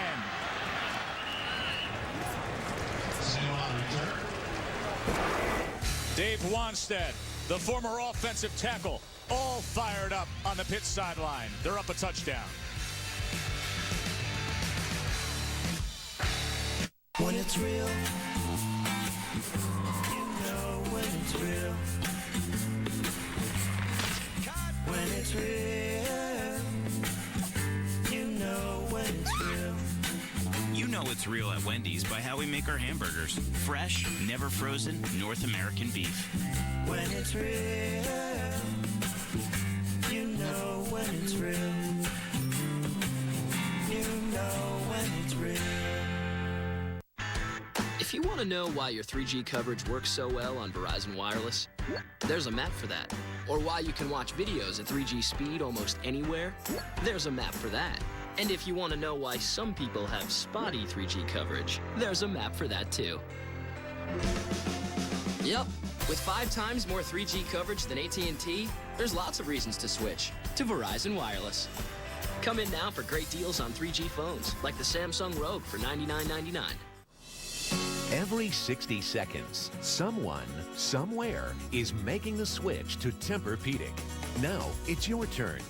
Call now for your free information kit, including a Tempur material sample, along with a DVD and catalog. Traditional mattresses use metal springs that can cause pressure points, causing you to toss and turn. Only the Tempur-Pedic mattress automatically adjusts to your body while keeping your spine in perfect alignment. Plus, because Tempur-Pedic doesn't transfer motion, you won't disturb your partner when you get out of bed or shift positions. Best of all, Tempur-Pedic will let you sleep on one of their sleep systems for an incredible 90 nights before you make your purchase decision. If you want the ultimate in comfort, if you wish to get more sleep but can't, it's time you make the switch to Tempur-Pedic. Call 1-800-768-4690 for your free information kit. That's 1-800-768-4690. Call today. The nation's premier college football show. Go with the purple. Tomorrow, Game Day heads to Dallas for the latest chapter in the Red River rivalry between number 20 Oklahoma and third-ranked Texas. Two rival QBs take their game off the gridiron in a backyard challenge for bragging rights. Plus, which celebrity guest will make their picks this week? ESPN College Game Day, built by the Home Depot. Tomorrow at 10 a.m. on ESPN.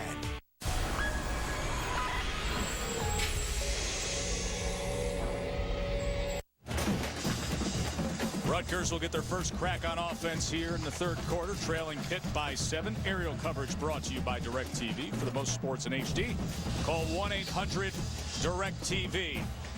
You know what I want to watch on HD tomorrow? I know. Little OU, Texas. We asked Sports Nation which game would be more devastating for the loser. 60%. Okay. As I said. All right, you won that one. Although it would be devastating for USC to lose to a Notre Dame team that has lost 6 straight games against top 10 teams. Charlie Weis just 4-10 against ranked opponents in his tenure at Notre Dame. Savage now.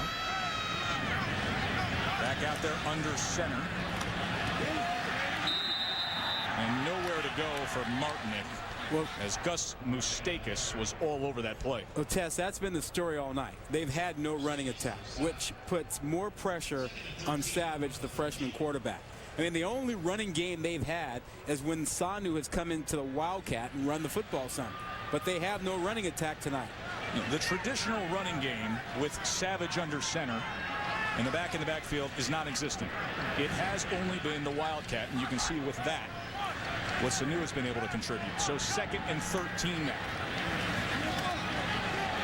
Has time over the middle and gets it to his fellow freshman who's out to the 21-yard line, Mohamed Sanu.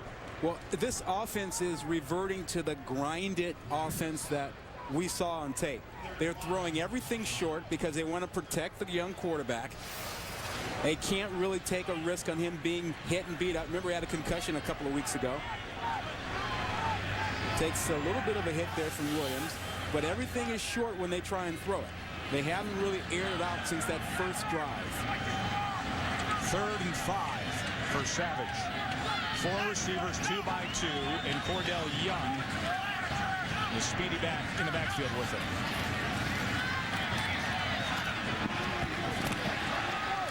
And Tim Brown, and that's going to be close to a first down. We'll see where they mark it. Elijah Fields was quick to get on top of Tim Brown. And see, Tess, if I were a defensive back on the field playing against Savage, I would jump on his first look. Wherever he's looking, I would jump on it. And then, secondly, I would play games with him a little bit and with my alignment to trick him into looking my way and throwing the ball. So you feel that the true freshman is not capable at this level right now of going through all his progressions. I think he's going to be really good. No doubt. Really good. Has the tools. But I think the game is a little fast, and they are only giving him little pieces of the offense because they want to make sure that he's confident and not ask him to do things like they did earlier when he threw the ball over the middle and got it picked in the first half. Interesting point you made. And when we did our Storm the Dorm segment on campus yesterday, you know, these fans that watch each and every game, the students here, they were quick to point that out too about Savage. Oh, yeah. About the limiting of the playbook. Yeah. And what he's able to offer at this point compared to where they think things will be. So fresh set of downs now for Rutgers. Going to pass on first down. And he was just taken down immediately. Looked like Moustakis got in there again. Gus Moustakis, who was one of Coach Wanstead's very first recruits. He's a senior from Florida. He committed the month that Wanstead took the job, and he's seen it through. Well, right there, his mistake is 93. He's going to overpower his guy. Nice spin. They try to have two guys get him. A little bit of help from Martinick, but not enough.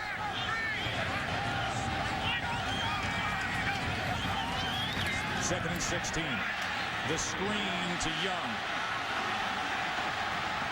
And Cordell Young trying to dish and dance his way out to about the 28-yard line. Dom DeSico with his 5th tackle of the game. And now that leaves them with a 3rd and about 9, 3rd and 8. Tough spot. You know that Pitt will come with pressure. They're going to turn their guys loose. Romeus on the outside was frustrated in the first half and got a late hit because he hasn't been able to get to the quarterback. They're going to try and free him up. Watch number 91. There he is. 7 sacks on the year.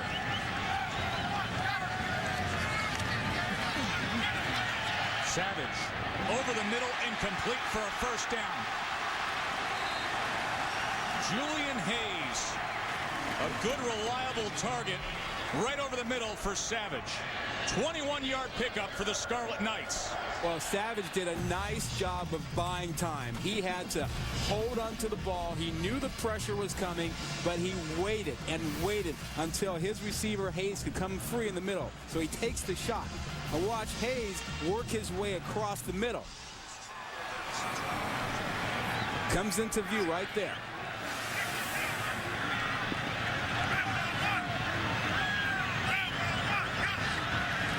Savage to pass again. Floats this one up, and once again it is complete. A penalty marker comes down, but Shamar Graves has been a steady target for Savage. This could be going holding the other way. 77 on the offense. 10-yard penalty. First down. So it comes back. The holding call against Forrest. You know, Tess, we're talking about this offense grinding, and they just haven't been able to come up with enough big plays. And that hurts them. It makes the field longer, and it takes too many plays for you to score. Take a look at here. They only have 3 plays over 20 yards. 27 plays they've run, and a couple of negative plays. Allowing Savage to have some opportunities here to start this second half. But the penalty hurt there. Martinick. Not much room at all for Martinick as Greg Williams met him straight up.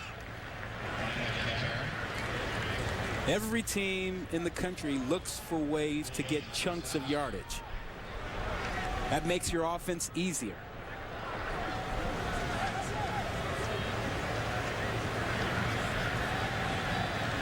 Saw a lot of that wildcat in the first half from Rutgers. So far, it's been Savage standing tall in that pocket here in these longer down and distances. Here's 2nd and 15, and he's out of the gun. And that is complete again to Hayes. Just a gain of 6. Of course, tomorrow at noon Eastern, it is the Red River rivalry game. Oklahoma, Texas, and then tomorrow night, SEC action, South Carolina and Alabama. And Rod, we were talking about it this week. Alabama, you could make an argument for Alabama as being the most impressive team in the land so far this year. Well, if I were a voter, I'd have them #1 because of the schedule they've played.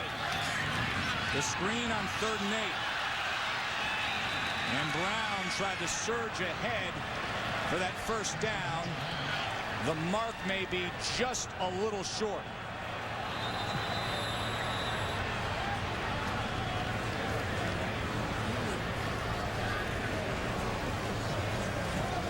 You can see a lineman for Rutgers is still down here. Looks like that's Kevin Haslam, the right tackle.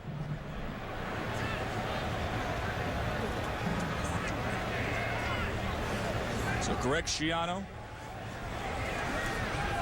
waiting for the mark and hoping that his big senior offensive tackle is okay here as he's being tended to.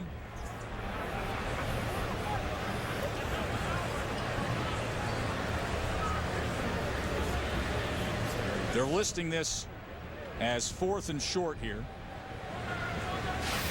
Let's take a look at what happened to Haslam. Yeah, take a look on the right side.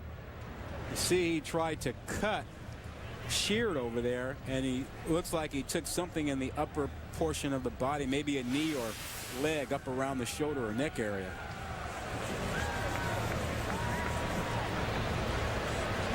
Savage on this drive has had the opportunity to do it. Let's see what happens on 4th. 100% commitment.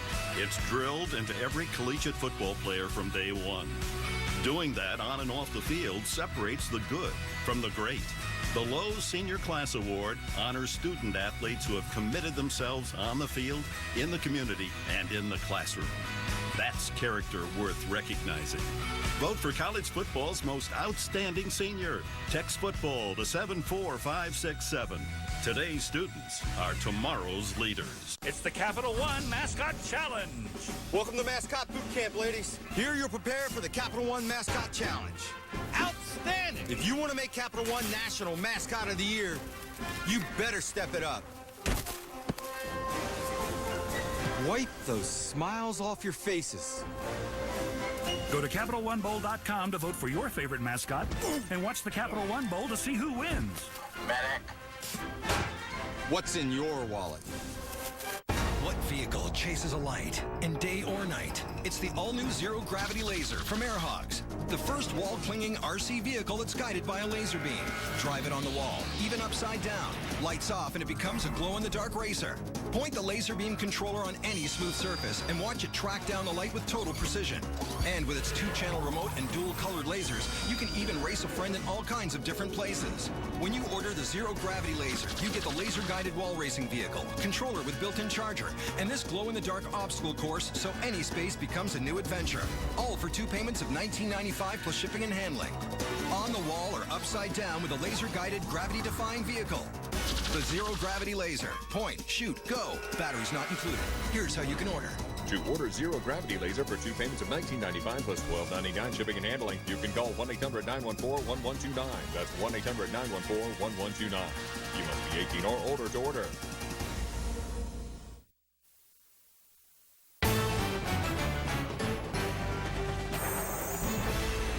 ESPN's College Football Primetime, brought to you by Subway.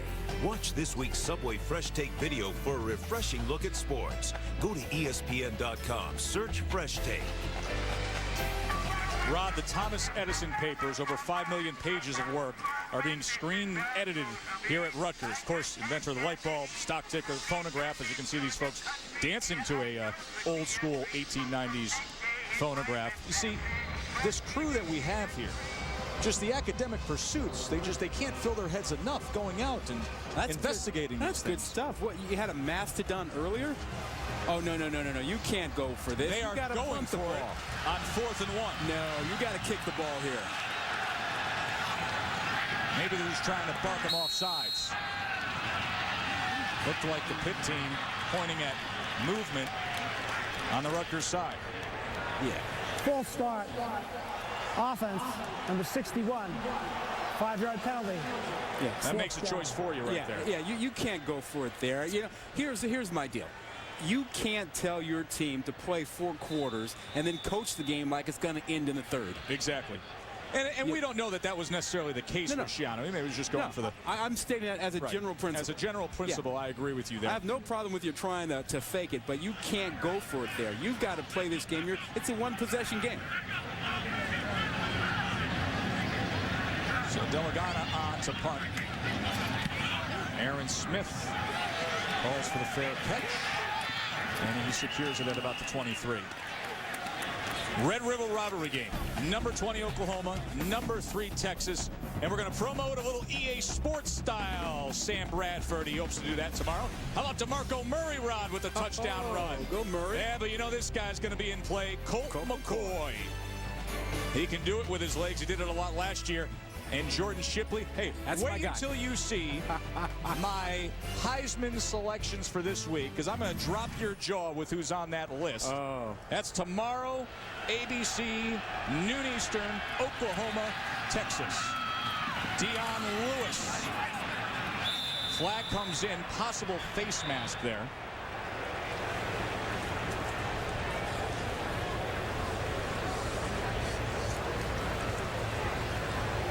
Dion Lewis having a heck of a year. Personal foul. Face mask. Defense. Number 50. 15-yard penalty. First down. Lowry swiped across Lewis's face.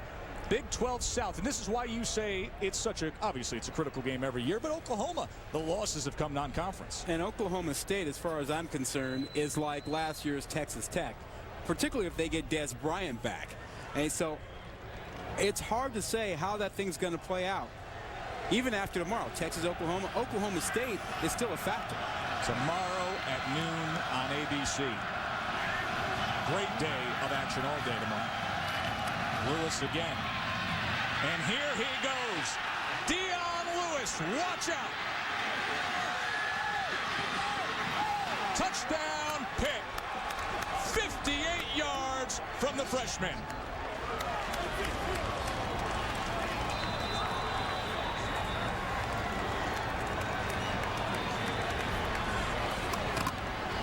One of the young emerging stars in the game, Dion Lewis. And back at midfield, not a good sign for Rutgers as Ryan D'Imperio, the heart and soul of their defense, is being tended to.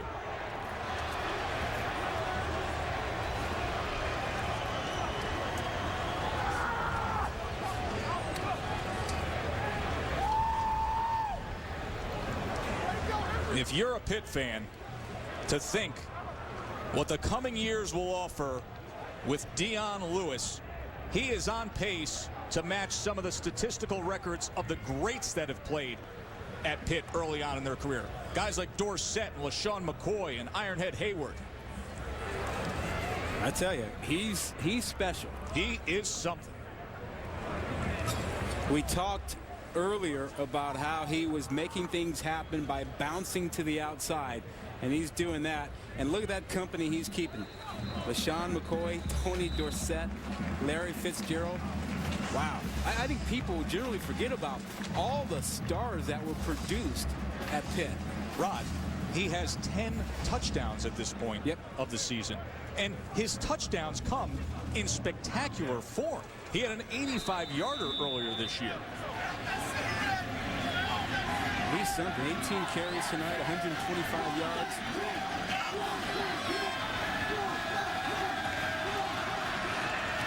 Hutchins. And that pushes it to a 2-touchdown lead for Pitt. A $125 and a touchdown for Lewis. He rips off the 58-yarder here. Stay with us.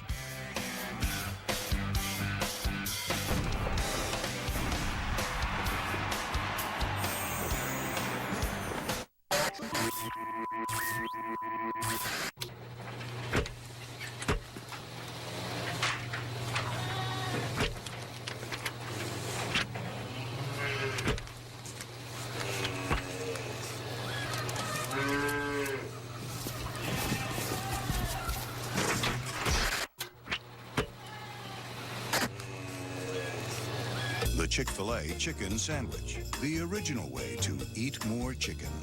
No plans this weekend?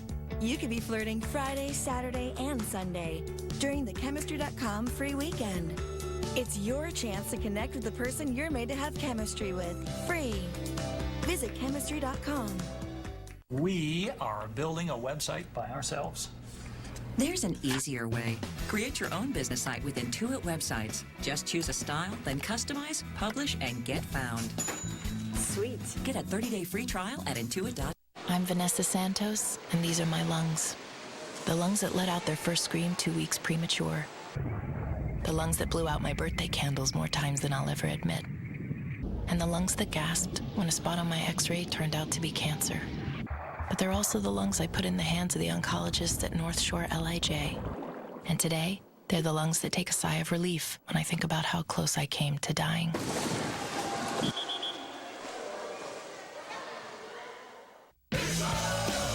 Okay, Pixels, IOTV brings people every HD game of the Knicks, Rangers, Nets, Islanders, Devils, Mets, Yankees, Giants, and Jets. So, can we all agree not to play favorites?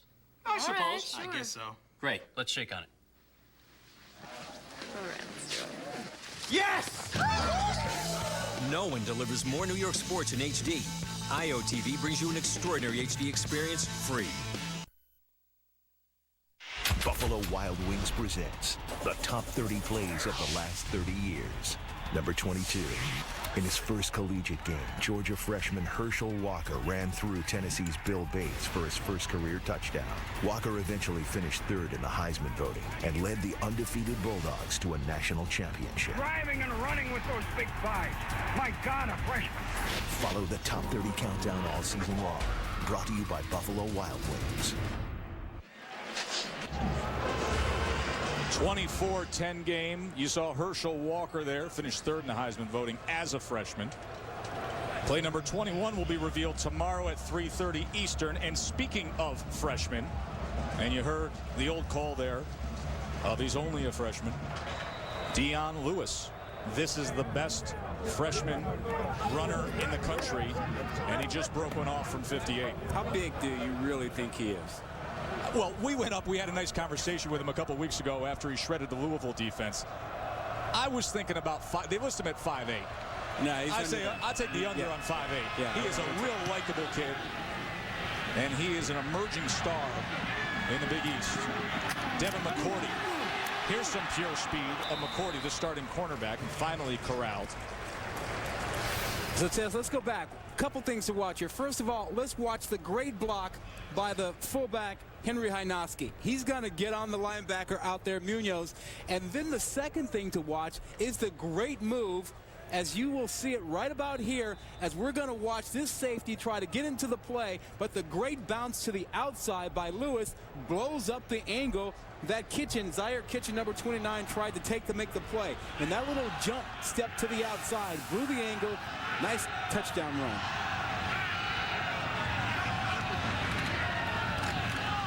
Martinick. And he stretches it over to the 43.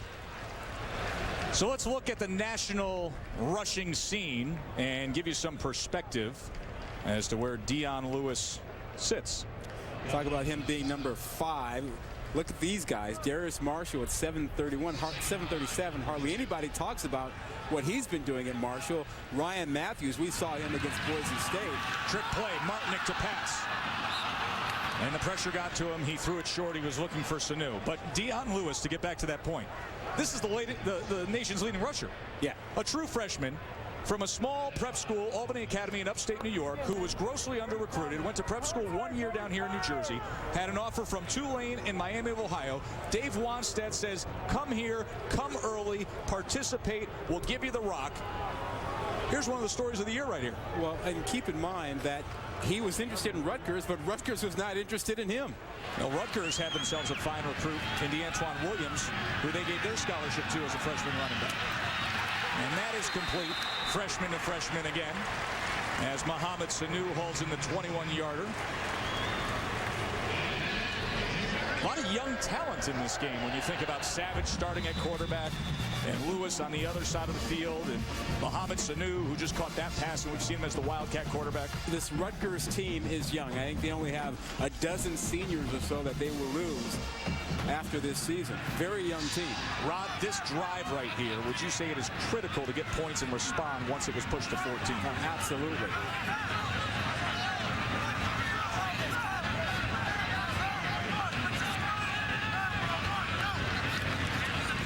Savage has plenty of time.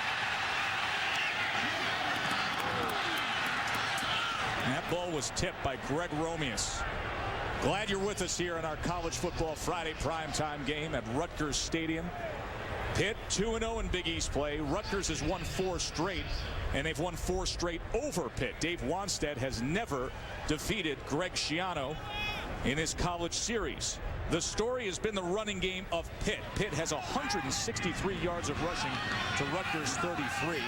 Up here 24-10. Most of that's Dion Lewis. Now 2nd and 10 for Savage. And on the end around is Tim Brown. Taken down by Dom DeSico. And you're seeing Rutgers reach and grab for anything to try and come up with big plays. We've seen the fullback, the halfback, try and throw a pass. We've seen a reverse. We've seen the Wildcat. All sorts of things to try and come up with a way to generate some big plays. It's been gimmicky, but we'll see if they can pull it off. 3rd and 9 now. Line to make is at 27.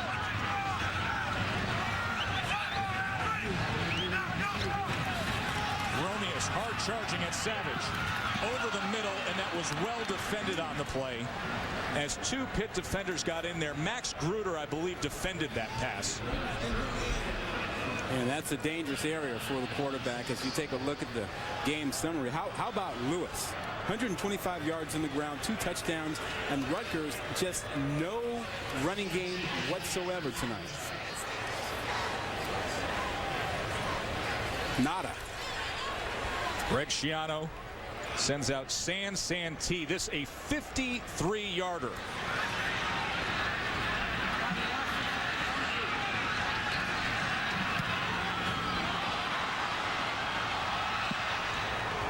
Well off the mark and to the side. Let's check in with the studio and Ryan Burr. All right, here's your Sports Center right now. NLCS Dodgers-Phillies in the 8th inning, a 1-0 game. That's when the Dodgers would score 2, including J-Happ walking Andre Ethier with the bases loaded for the go-ahead run. Dodgers win 2-1, even the series at 1 game apiece. Game 1 ALCS, the Yanks on top of the Angels 4-1. Hideki Matsui 2 for 3 with 2 RBIs. CC Sabathia is still pitching for the Yanks. Sports Center follows our game, guys. Thanks, Ryan.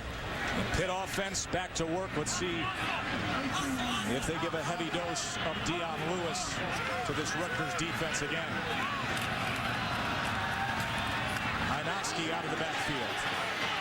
And the big fullback with a slick move to cross midfield and down to the 43. I got that update on the baseball postseason. We were in Greg Schiano's office yesterday. Notice this up on the wall. Yeah, he threw out the first pitch of the Yankees game back in 2007. In fact, Schiano's a huge Yankees fan. He was at Reggie Jackson's 3-homer game, that Mr. October moment when he was a kid growing up in Jersey. Lewis. This time, the Rutgers defense got to the ball, led by Eric LeGrand. Loss of 4. Well, this defense believes in pressure and attacking, and that's what they're doing. Schiano believes in the blitz. Kind of an odd thing. You know, he coached with Wannstedt, and Wannstedt believes in pressuring with 4 men and really staying away from the blitz. But Schiano kind of went over to the dark side, the blitz side.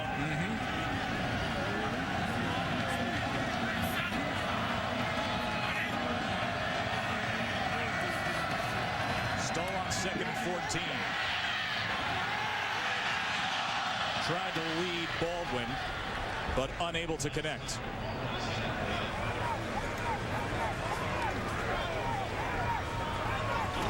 Dave Wannstedt, of course, was the head coach of the Chicago Bears back in the 90s.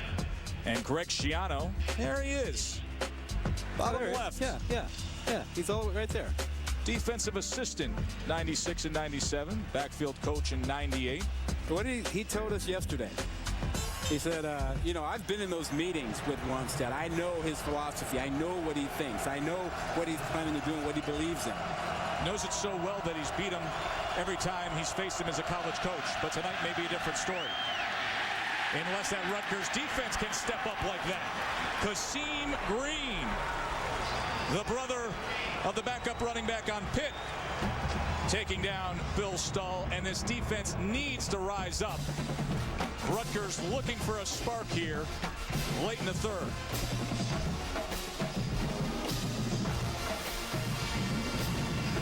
Oh, he's going to be cheating around over there, disguising this. They don't see him. They don't pick him up. He waited long enough to hide his blitz, and Green gets the sack. Nice job. Pressure on Hutchins, and they blocked it. They blocked the punt. Exactly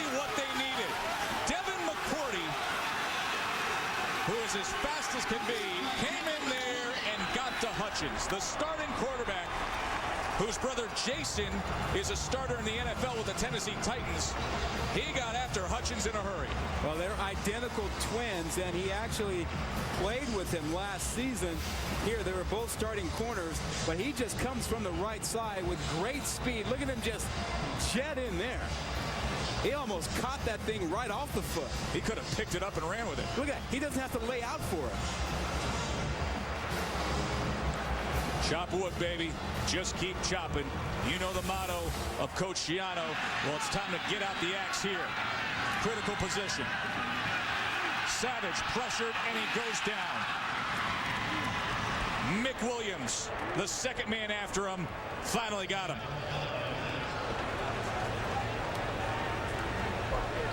There's that wood block, and great big axe. Just keep chopping the wood. That's their motto. He borrowed that from a sports psychologist as a way to motivate his team. Way to say, hey, just stay focused, work out of a tough situation. Well, they're in a tough situation now, but a window of opportunity. 2nd and 13 for the true freshman quarterback, Savage. 2nd and 23, excuse me.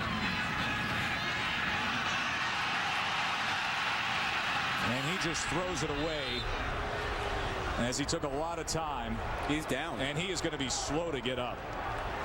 And now he gets back up, but he was clearly bracing that right arm. Yeah, I think that right shoulder was driven to the ground by sheared 97. Right on the elbow, and his shoulder drives right into the ground. And there's Dominic Natale, who started the season opener against Cincinnati and threw 3 interceptions. He's their backup in a traditional pro-style set.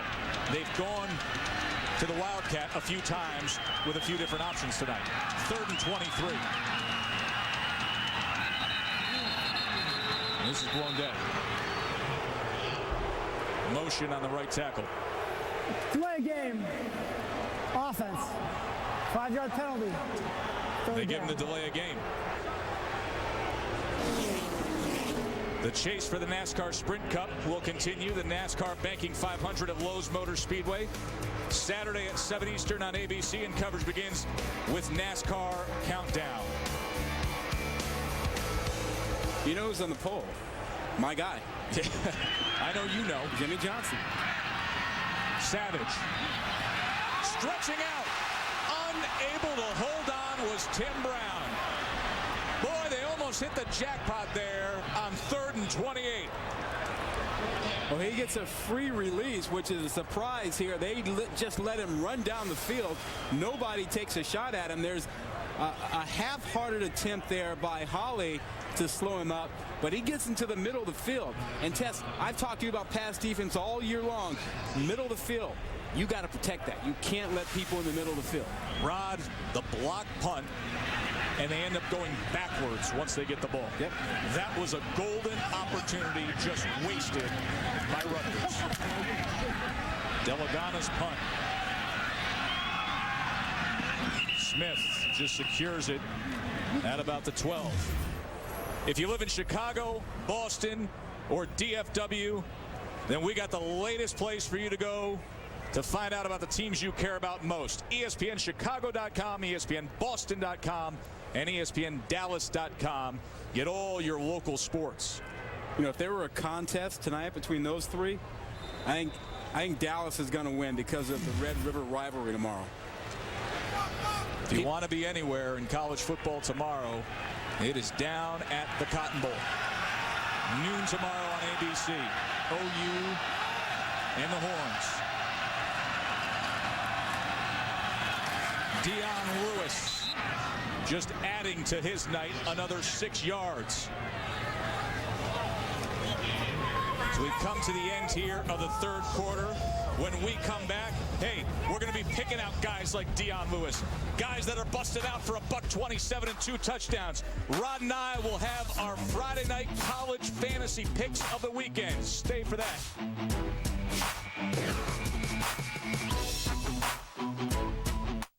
The NASCAR Banking 500 tomorrow at 7 Eastern on ABC.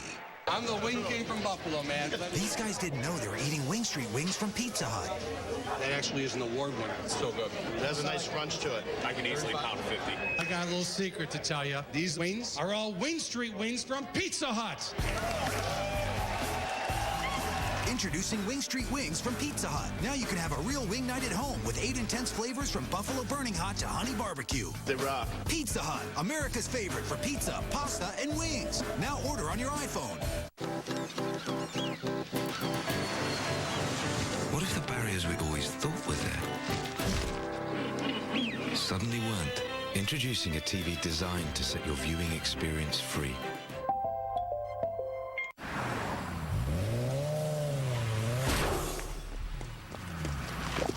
Oh no! Your tire's all flat and junk. Oh, did I do that? Here, let me get my cellular out. Call your wrecker. Oh shoot, I got no phone. 'Cause I'm a pothole. So...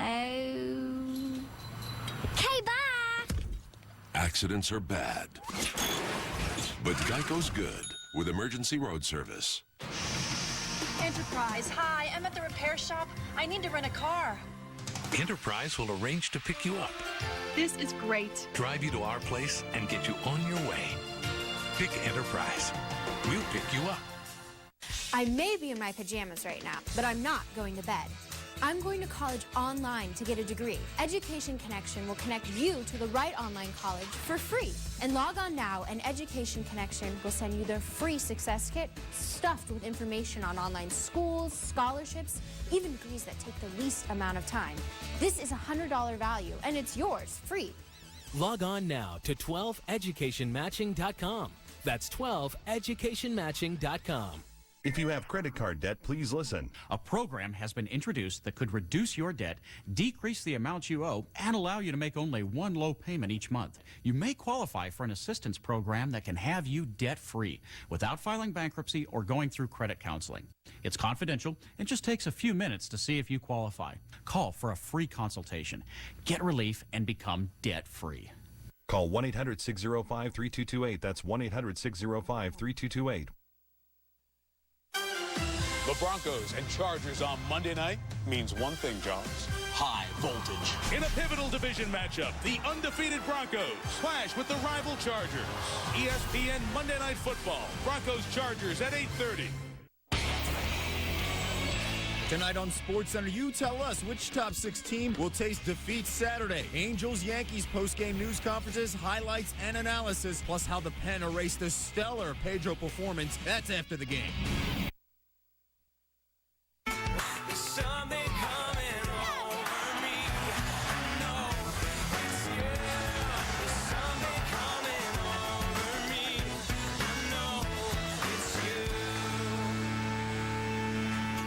Well, Cincinnati's been the talk about in the Big East this year as a top 10 national team, but Pitt is trying to hold on, maintain this lead, and go to 3-0 in conference play.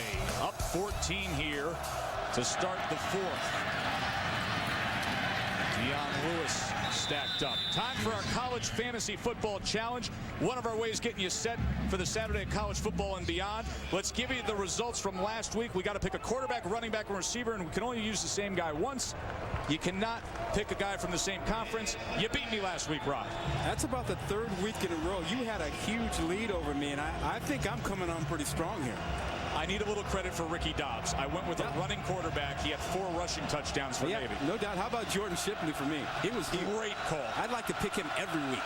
Great call. Let's see what the call is on 3rd and 2. Fullback up the middle, first down, Hynoski. So now the time has come because the season lead that I had, which was just enormous, huge, it shrunk. It's getting little. We need it to get big again. This week's picks, who you got? I like my lineup. I've got a good running back going, and Ryan Matthews from Fresno State. I think I'm gonna surprise you with my quarterback situation here. Ryan Matthews. You're pulling out the Ryan Matthews card out. Well, you know, I thought about Toby Gerhardt, and then I realized that I used a Stanford guy in week 1, so I couldn't pick him. 1st and 10. Deion Lewis, who's definitely, I'm scouting Deion Lewis down the road. Here he goes again to the outside. Finally forced out of bounds. All right, let's put up our selections for this week. We haven't seen each other's selections, so this is the first look I'm getting at it here. Yeah. Ryan Matthews, Desmond Briscoe, got a little Big 12 help out there, Kansas. Matt Hall of BYU. And look, look at what you're doing. You got the other receiver. Have I mentioned to you that I'm going with the other Kansas receiver, Kerry Meyer, who broke the record last week, and that Case Keenum of Houston is playing at Tulane? Have I mentioned that Case Keenum is playing Tulane? Wow. What do you think he's going to go for against Tulane? A lot. 2nd and 2. Those are our fantasy picks. Tune in next week. We'll give you the results. Hey, Hajnowski's having himself a big game. The 260-pound fullback is getting more work than he has gotten all year long. He goes for another 10. Well, I think this Pitt offense is only going to get better. I mean, Frank Cignetti, people forget, this is his first year as the offensive coordinator, and he's just really finding all the pieces. You know, he's got a couple freshman running backs. He's got a big fullback who can play a little tailback. He's got a sophomore wide receiver.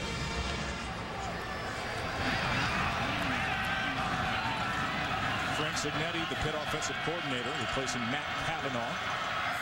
There's Frank Cignetti, Sr., the former head coach at West Virginia. Stall pressured. Ball comes loose. They get away from the running game, and now Rutgers ball at midfield. Scarlet Knights needed that. Yeah, that's a big play that was made by the linebacker, Damaso Munoz, who came in there and knocked the ball out. And Eric LeGrand able to recover it. Now watch 17 take on the blocker, come around and just poke the ball out. That's going to bring out the Pitt Bluebirds who've been riding Stall all year long. 12:40 to go. Rutgers trailing by 14, and they go to the Wildcat. This is Jabu Lovelace.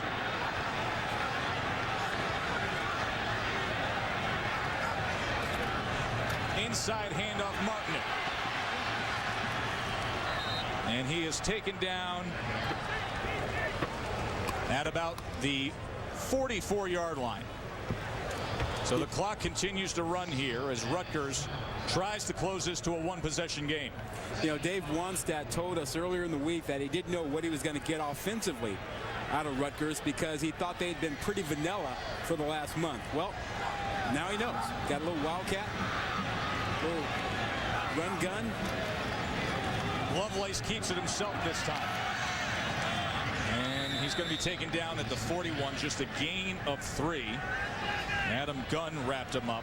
Senior linebacker who was granted a 6-year of eligibility by the NCAA. We told you he missed a year of action due to a broken neck and was able to come back from that injury. Amazing story. Just amazing. And he does not take any plays off. Completely healthy, tough. Savage in now on 3rd and 2.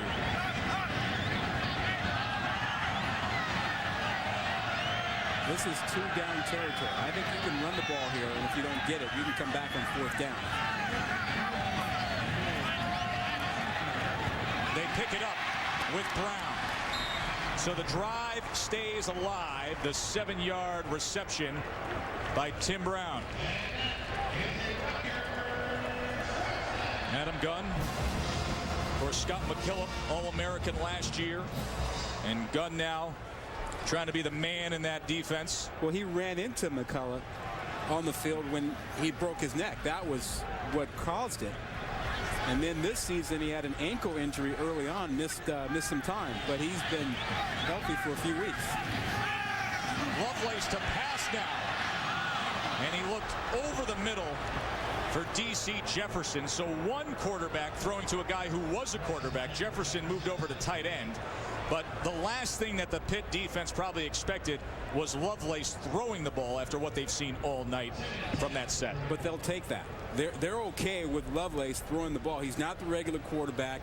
And so if he wants to throw the ball down the middle of the field, Dave Wannstedt will take that all night. He's okay with that.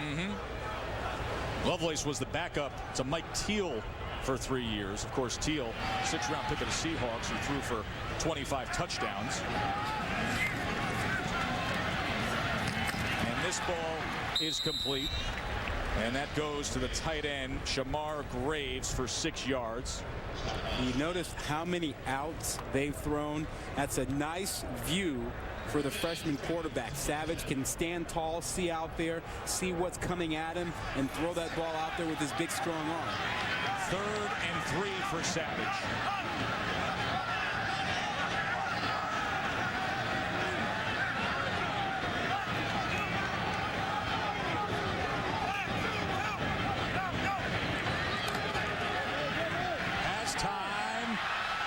And just overthrows the outstretched arm of Mohamed Sanu.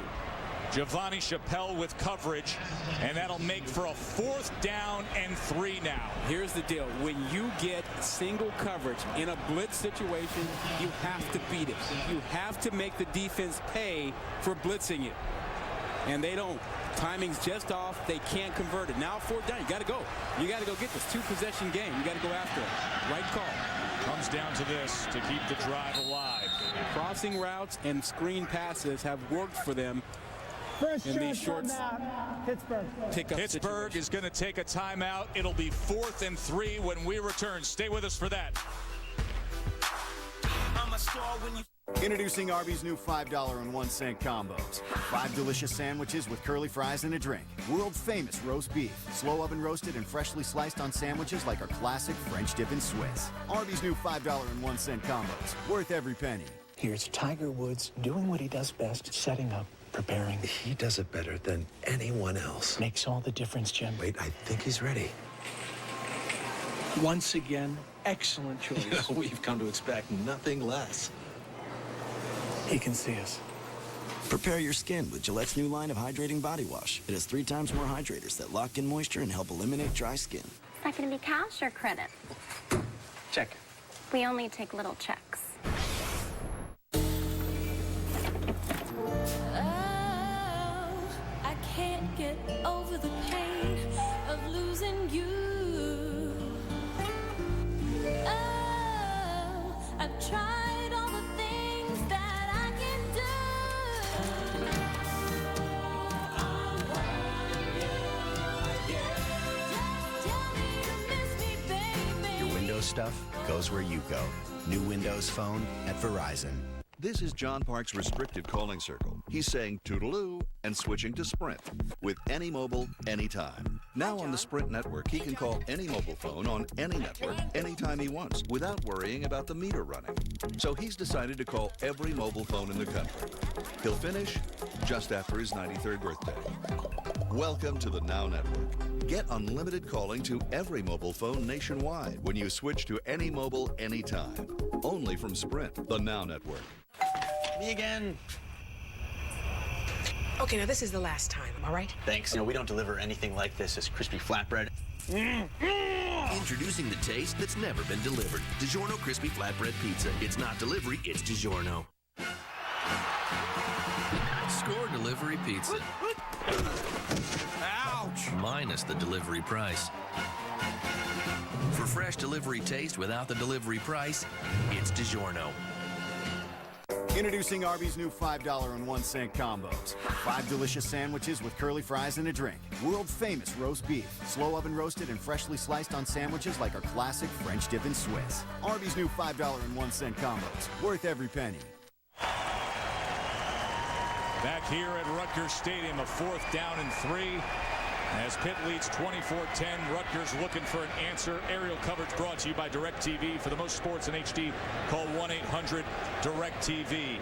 And Rod, when you look overhead at 4th and 3, what are you looking at here for the Rutgers offense? I see Tim Brown in the slot. He can get across the field crossing routes. He can go get it for you.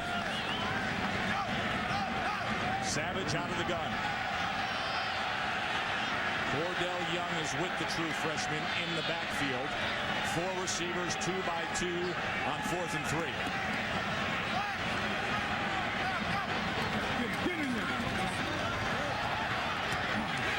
First down, Rutgers. Mohamed Sanu. Well, they used Tim Brown to run off the coverage as a decoy and brought Sanu dragging inside behind him. And Sanu now complaining with an injury there as he was pointing to his left shoulder. He's the true freshman from South Brunswick, who's a great all-around athlete. Played some quarterback in the Wildcat formation earlier tonight. Had a touchdown run to open up the scoring this evening from 11 yards out. He is the first true freshman to start a receiver ever under Greg Schiano.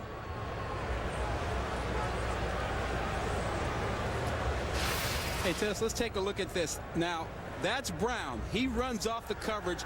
Sanu comes inside. Pitt plays it pretty well, so they have someone in there to make the tackle. And that's why it wasn't a bigger play. They played it pretty decently. They didn't go really that far with Brown, who was trying to run off a lot of the coverage. With Sanu injured, an opportunity to check in with the Sports Center right now, and Ryan Burr. Ryan.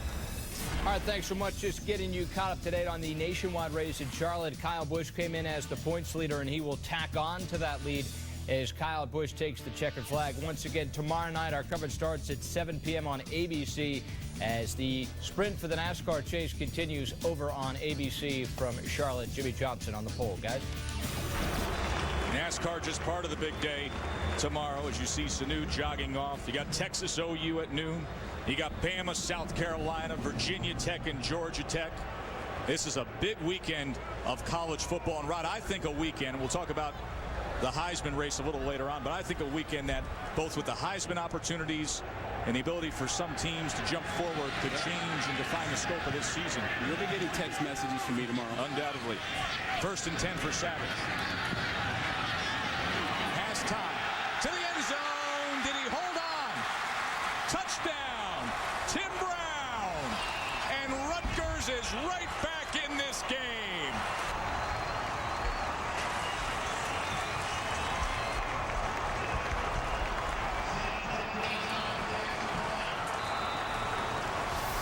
Brown runs a post pattern, gets inside the safety, turns him around.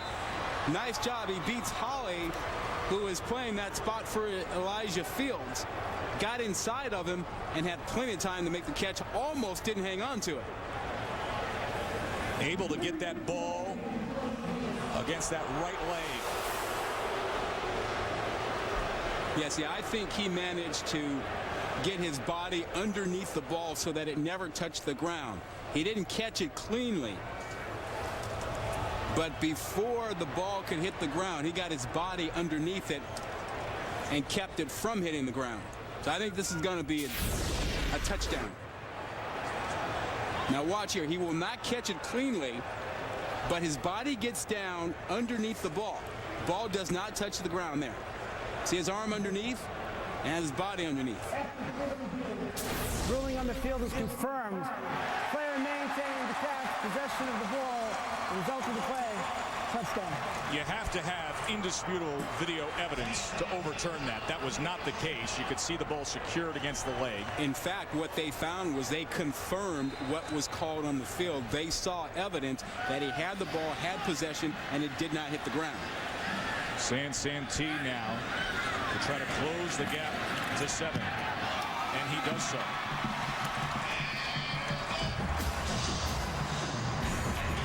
We got ourselves a ball game here. Pitt only up 7, 9:37 to play. When it's real, you know when it's real. When it's real, you know when it's real. You know it's real at Wendy's by how we make our hamburgers. Fresh, never frozen, North American beef. When it's real, you know when it's real. You know when it's real. Scientific tests prove when you drink Dr. Pepper slow, 23 flavors taste even better. For me, slow always produces a hit. Step aside for a minute. Check this out.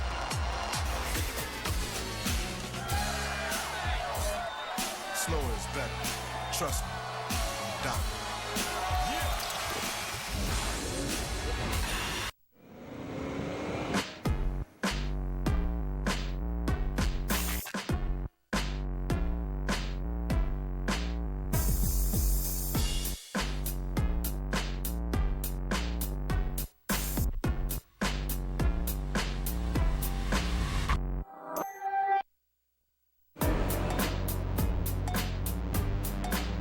winter is no match for Quattro. Audi, the official luxury vehicle of the New York Yankees. Other car insurance companies base their rates on credit scores. We don't. Just drive well, my friends. Just drive well. Cure Auto Insurance. Drive well. Unlike other insurance companies, we base our rates mainly on driving records, not credit scores, education, or anything else that's none of our business. Cure Auto Insurance. Drive well. Unlike other insurance companies, credit scores mean nothing to us. If you can handle the wheel, we've got a deal. Don't look at me. I didn't write that. Cure Auto Insurance. Drive well.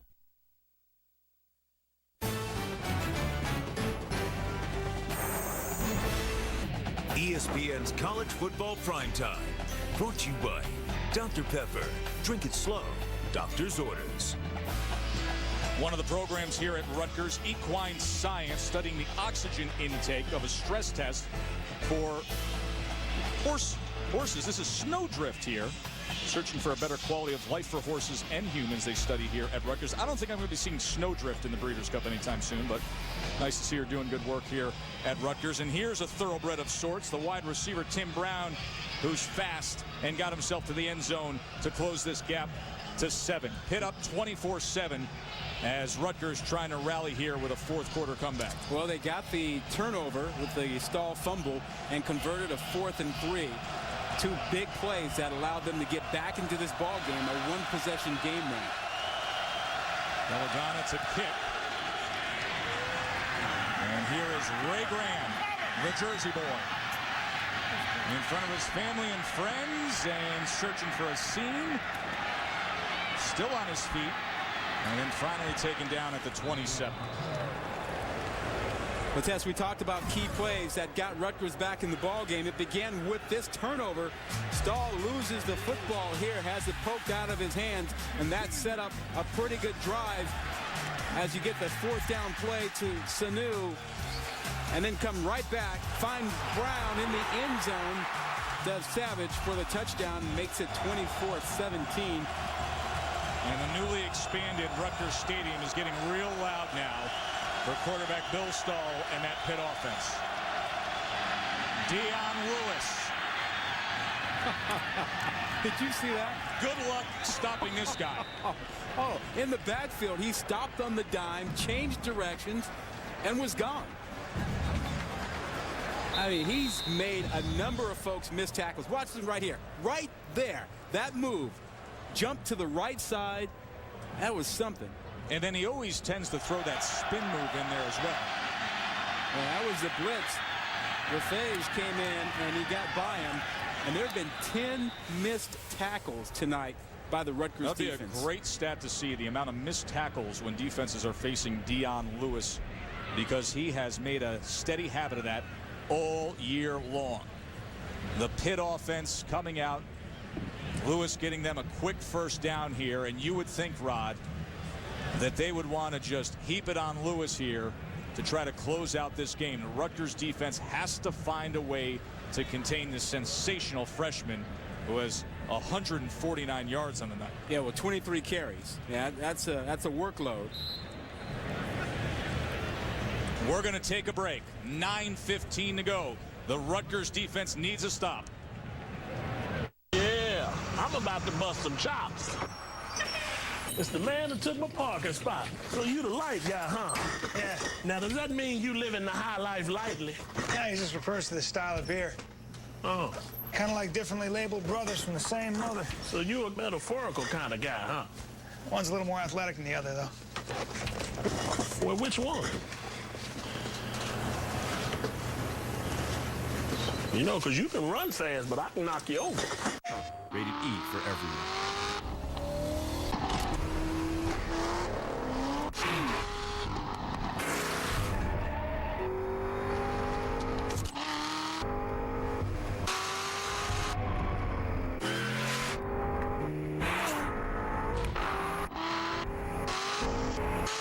Real portable racing has arrived. 800 cars, 35 tracks. Gran Turismo. Only possible on PSP and PSP Go. PlayStation. Our vision. Redefine high definition.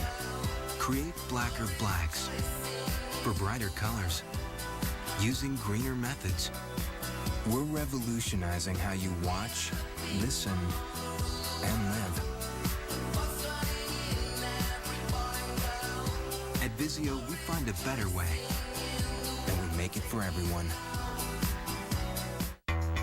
Monopoly is back at McDonald's.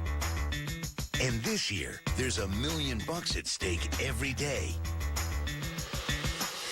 No matter how you play, every day is another chance to win. Peel, collect, or play online for a chance to win a roll for $1 million. So what's your game?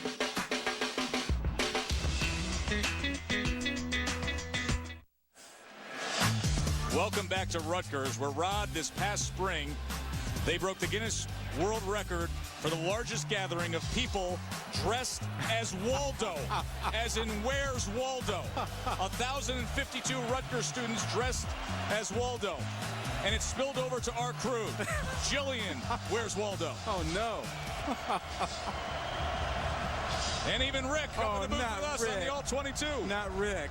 He's Waldo. He's got the glasses. He's got the cap. Oh, they got to Chris, too. I'm surprised they didn't get to you.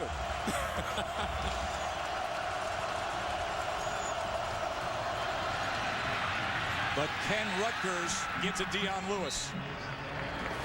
3-yard gain. Dion Lewis is the Where's Waldo. You got to find him when you play this Pitt offense. Well, and they've been trying. I mean, Rutgers has been bringing the blitz, trying to guess where Lewis will be going so they can stuff it and get the ball back.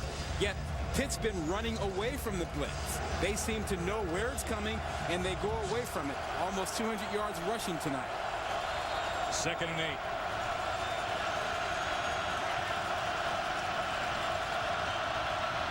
The freshman cut under that time. That was blown up for a loss of 2 by Scott Vallone. The D tackle from Long Island. He went to St. Anthony's High School. All they did was win 7 straight state titles. So now a big 3rd and 9, Rod. Yeah, and Vallone just really shot the gap in there and got into the backfield. But now Pitt's wide receivers have to step up. Baldwin, no catches tonight. Turner, 1 catch tonight for 7 yards. They haven't been doing it on the outside. Baldwin is split all the way to the top. 3rd and 9. And coming down with it is Baldwin. A 1st down for Pitt. Well, and Baldwin jumped too soon, but he was able to hang in the air and wait for the ball. He's a freak of an athlete at 6'5", 225. Yeah, a lot of pressure there on Stahl. But look at the way Baldwin gets in the air and waits. Hey, what? Hey, who's he, Michael Jordan? He's just hanging. Stahl just kind of threw that up, hoping for the best.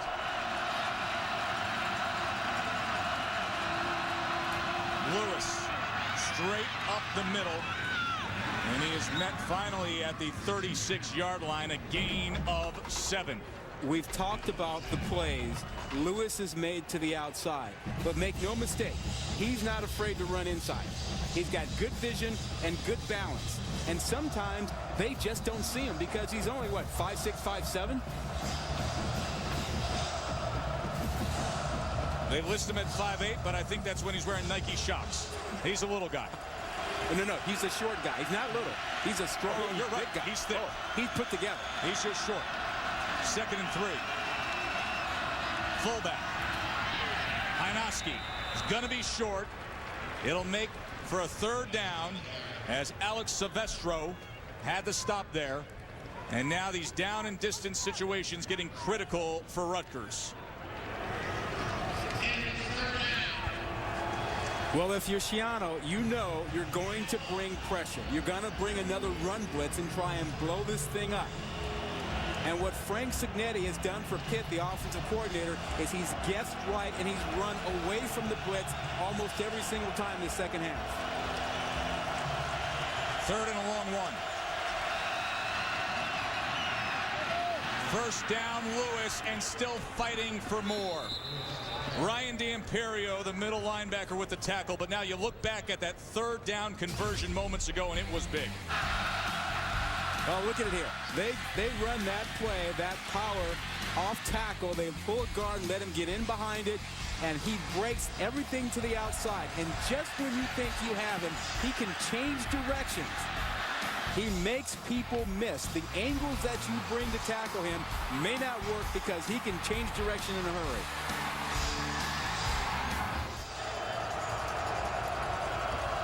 Under 5.5 minutes now.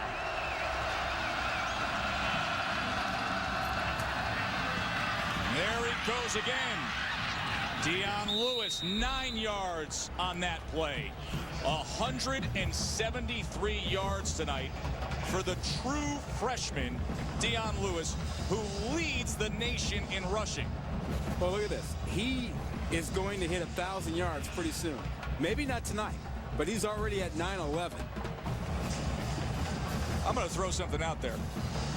Heisman radar in a strange Heisman year where people are searching, picking out defensive players like Ndamukong Suh, and nobody has really emerged yet. He's got to be at least in your top 15 at this point. And he skirts ahead for another first down. It's the change of direction and the stop and start. And think about some of the greats that have been 1,000-yard rushers at Pitt. Well, you start with Tony Dorsett. I mean, that is really the gold standard. And how about LaShawn McCoy, Curtis Richards? We're talking about what these guys have done as freshmen, and you may have to add Lewis to that list before this season is over. This has been a very choppy year offensively in college football. We have not seen the glory stats that we're used to, but here is a true freshman putting them up now for the Pitt Panthers.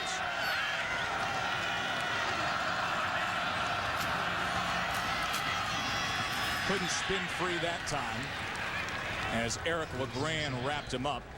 But under 4 minutes as Greg Schiano has seen that clock count down against his hopes. Notice how Lewis doesn't take big hits.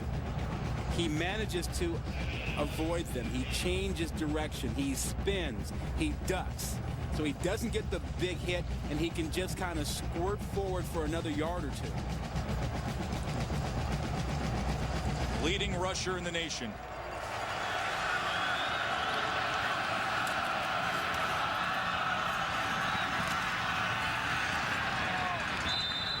Working against that right side. D'Imperio another tackle. That clock just continues to roll down. Well, and defensively, you're thinking about not only making the tackle, but getting the ball out. You don't want to give up a field goal here because that would make it a two-possession game, and that might be all she wrote. So right now, Rutgers is thinking take the ball away or get a sack if Pitt's willing to throw the football, which I don't think they'll do here.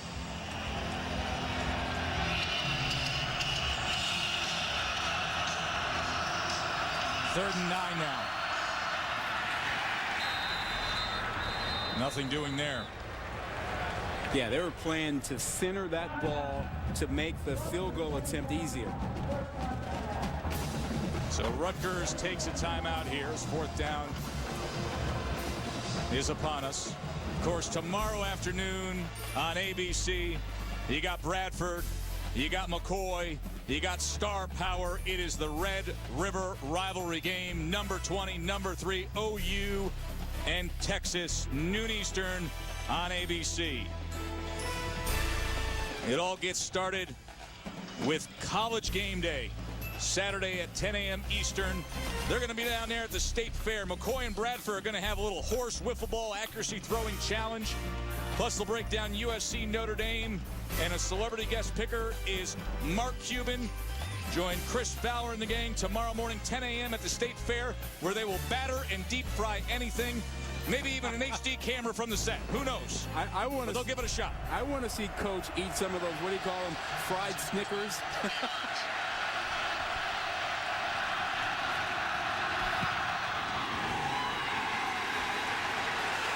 Hutchins misses it. So that long, sustained drive where Pitt was looking to seal the game goes for naught. Rutgers, with 2:31 remaining, is only down 7. He just pushes this to the right. They centered the ball with the last run to give him a direct, straight-on shot at it. And he pushed it to the right. That was a field goal. Had it gone through, would have been the final nail in the coffin. But the door is open for Rutgers and its freshman quarterback. He had come into the game yet to miss a kick. 7 for 7. He's missed 2 tonight. Savage. Complete to Sanu. Spinning close to first down yardage. So how will this play out now? The missed field goal that would have put the game away. And now the true freshman on the other end playing a little hurry up. But patience. He needs patience. You got 2 timeouts and more than 2 minutes.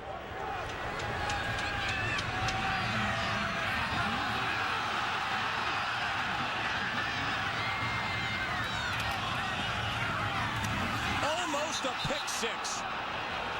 Giovanni Chappelle had it right in his gut, strutting towards the other goal line. Yeah, and that's the thing. As Dan Hutchins looks on. Well, he just steps right in front of it. He reads the first read, and he had that ready to go. And the place kicker saying, you could have saved me right there.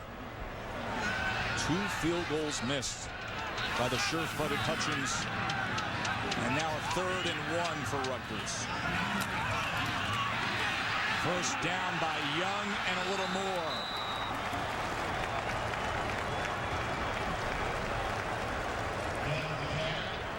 Yankees won their postseason game 4-1.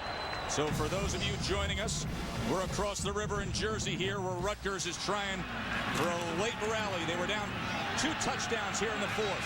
The true freshman quarterback Tom Savage connecting with Mohamed Sanu. Joe Tessitore and Rod Gilmore with you here at Rutgers Stadium. The clock counting down. Sports Center is coming up after this game, but will we have a fantastic finish from the young gun? Savage, downfield, overthrows his target, Tim Brown. Just a minute 19 now. Tess, they have plenty of time. They have 2 timeouts, and Pitt is not blitzing. They're only bringing 4, and they're playing 4 deep coverage behind it, giving them some lanes to throw the football. They can take their time and work it down the field. No need to try to get it all at once. Sports Center will follow, but for now, a key Big East Conference game here. Pitt 2-0 in conference play. Rutgers trying to win their 5th straight. Savage has plenty of time on 3rd and 6. Now being chased. And the pursuit finally got to him as Greg Romeus, one of the best defensive ends in the Big East, tracked him down. Yeah, and Savage held that too long. He could have taken off and run with that ball and probably pick up the first down. But he held it a bit long here, couldn't make up his mind, and now Romeus is too fast for him to take that long. Now he was looking downfield, and look, oops. No. Oh, 2 Can't receivers, have that. Yep, running into each other. So it makes for a 4th down and 6. To keep hope alive for Coach Greg Schiano. Well, last time they had a 4th down, they went to Sanu on a crossing route. Crossing routes have been big for them. They've used Sanu, and they've used Tim Brown, number 2, who's a smaller receiver. And they're going to talk things over.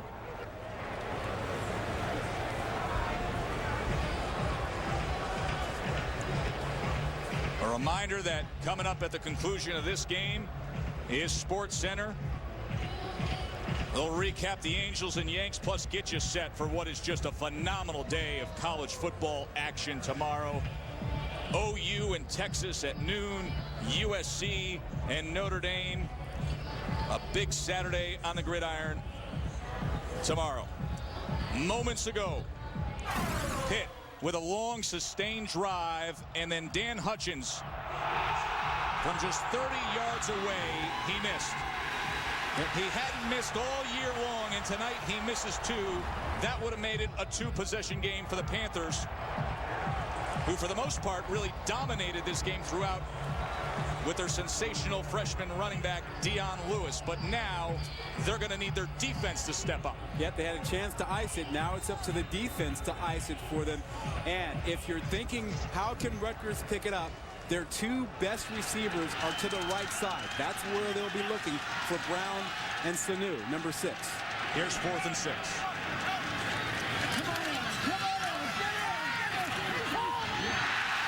Ball is loose. The Pitt defense gets the stop they were looking for. That was a caught pass, a fumble, and a recovery. But you know they will be taking a look at this. Well, it doesn't Either matter. way, Yeah. it doesn't matter. Yeah, I mean, if he doesn't have possession, then it's first down the other way. Looked like he strided with it. Yeah. And Pitt jumps on it. Yeah, it doesn't matter either way. It's Either an way. incomplete pass or it's a fumble. Either way, it's Pitt's football. But that was a very nice throw by Savage. Had a chance to pick up the first down. Chappelle, number 7, was the guy in on the tackle to force the fumble. So Dave Wanstead, who had a nice cushion here, had to sweat it out late. Pitt defense with a timely turnover. Rutgers uses their last timeout. Well, that gets Hutchins off the hook. Field goal kicker who had a chance to ice it and was bummed by that. His defense just got him off the hook. It's an interesting year to look at the Big East because it was a conference that was perceived as wide open, Rod. Pitt was the preseason choice. They lost the game. They had a big lead at NC State. That's going to be their only loss on the year so far. Yeah. There is a lot of talent with this Pitt team, especially with the sensational running back in Dion Lewis. Well, and I think they are just starting to figure it out offensively. They have a lot of pieces that they're starting to put together, and I think there's a real good chance that this Pitt team a couple weeks from now will be a lot better than the one that you've seen the first 4 weeks of the season or so. Everybody's talking about Cincinnati in the Big East.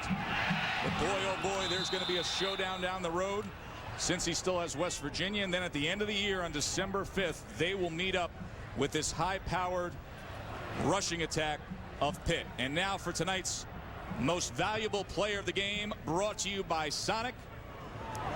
Who else but 180 yards and 2 touchdowns out of the true freshman running back. Oh, what a night he's had. And he's done it a variety of ways, running inside, bouncing things to the outside, finishing off runs when he had to. He is a tough running back and incredibly quick.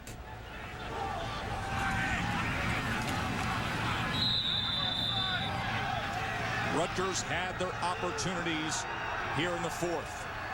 They rallied. They were down 24-10. But the turnover late, it closed the door on their hopes. Our final score, Pitt takes it 24-17. For more on this game, you can tune into ESPN News for a post-game extra. Coming up next will be Sports Center. This has been a presentation of ESPN, the worldwide leader in sports. Dion Lewis, a big night tonight, 180 yards, 2 touchdowns. Pitt moves to 6-1. For Rod Gilmore and the crew, I'm Joe Tessitore. Now let's get you to Sports Center.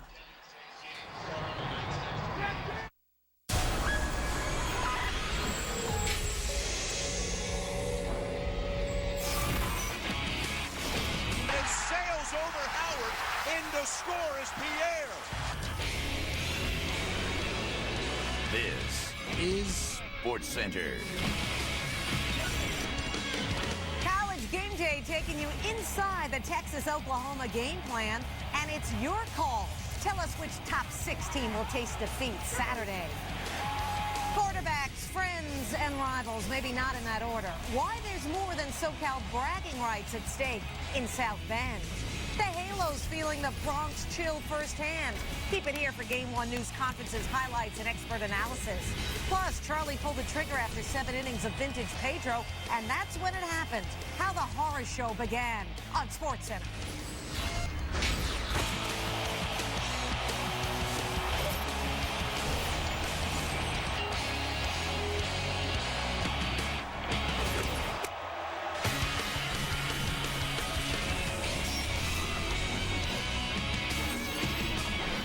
America, Sports Center on your tube. Kevin Nagandi with Linda Cohn. The Dodgers avoid a near disaster at home, but first, the Yankees and Angels starting their business in the Bronx. Yeah, Kevin, somebody forgot to pay the heating bill there, yet one team was hotter than the other in the end. Carl Ravitch and the Baseball Tonight gang picking up the story from there. Ravi? All right, Elko, thank you very much. Kevin, hey, the good news is, yeah, it was cold, but even better, the rain that was all promised never showed up, so they were able to get Game 1 in. Familiar faces back. He's a little bit cold, still used to that warm. Is it warm in Japan? It's warm in Japan. Bobby Valentine is here, and of course he was with us several years ago. Spent 6 years in Japan, and now back with us. You guys know John Kruk and, of course, Buck Showalter as well. So let's go over these highlights and see if Bobby is ready to roll here, as the Yankees were. A-Rod, Bobby had a huge division series, hit 455, 2 homers, 6 RBIs. He got the first sac fly, RBI, for the Yankees tonight. And he was swinging the bat pretty well, and the Yankees were playing a great game. All right, so Jeter comes in. It's the Yankees up 1-0. A postseason RBI for A-Rod. Matsui, Sean Figgins, and Eric Ibar, they make this play 100 out of 100 times. Not very good communication, to say the least. Thank goodness Damon was running. That's one of those I take it you got. That's shortstop's ball. Johnny Damon would score there, so you see them both kind of looking at each other. And now Hamels kind of looked at his players last night. Is it okay to do what Lackey did? Yeah, I mean, he's just showing frustration over a ball that should have been an out. I will say this, with those bandanas on your head or whatever it is, it's hard to hear anything. Yeah. Guerrero ended up at second with a double as he hits his fly ball to the left. The wind was blowing in at a ballpark in which we've seen all year it blow out. Vlad clearly thought this ball was going over the fence. Well, 99 out of 100 times in that ballpark, that would be a homer, but not tonight with the wind. 2 batters later, Guerrero's now on third. A-Rod having exercised all of his postseason demons in the first round. This was sort of a CC Sabathia spotlight game, and he was really good. The Angels are down 2-1, but after that, he didn't give up much at all. Let's go to the 5th. Matsui at the plate, first and second.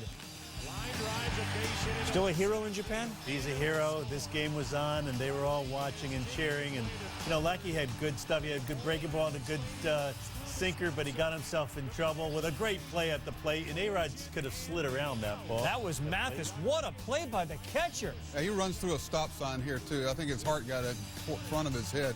I was looking through a replay here at Mike Scioscia. You don't think he was happy about that? That is some play by catcher. Former catcher Mike Scioscia all excited about a little contact, especially when you can hang on to the ball and get your guy out. So it's only a 2-run game at 3-1.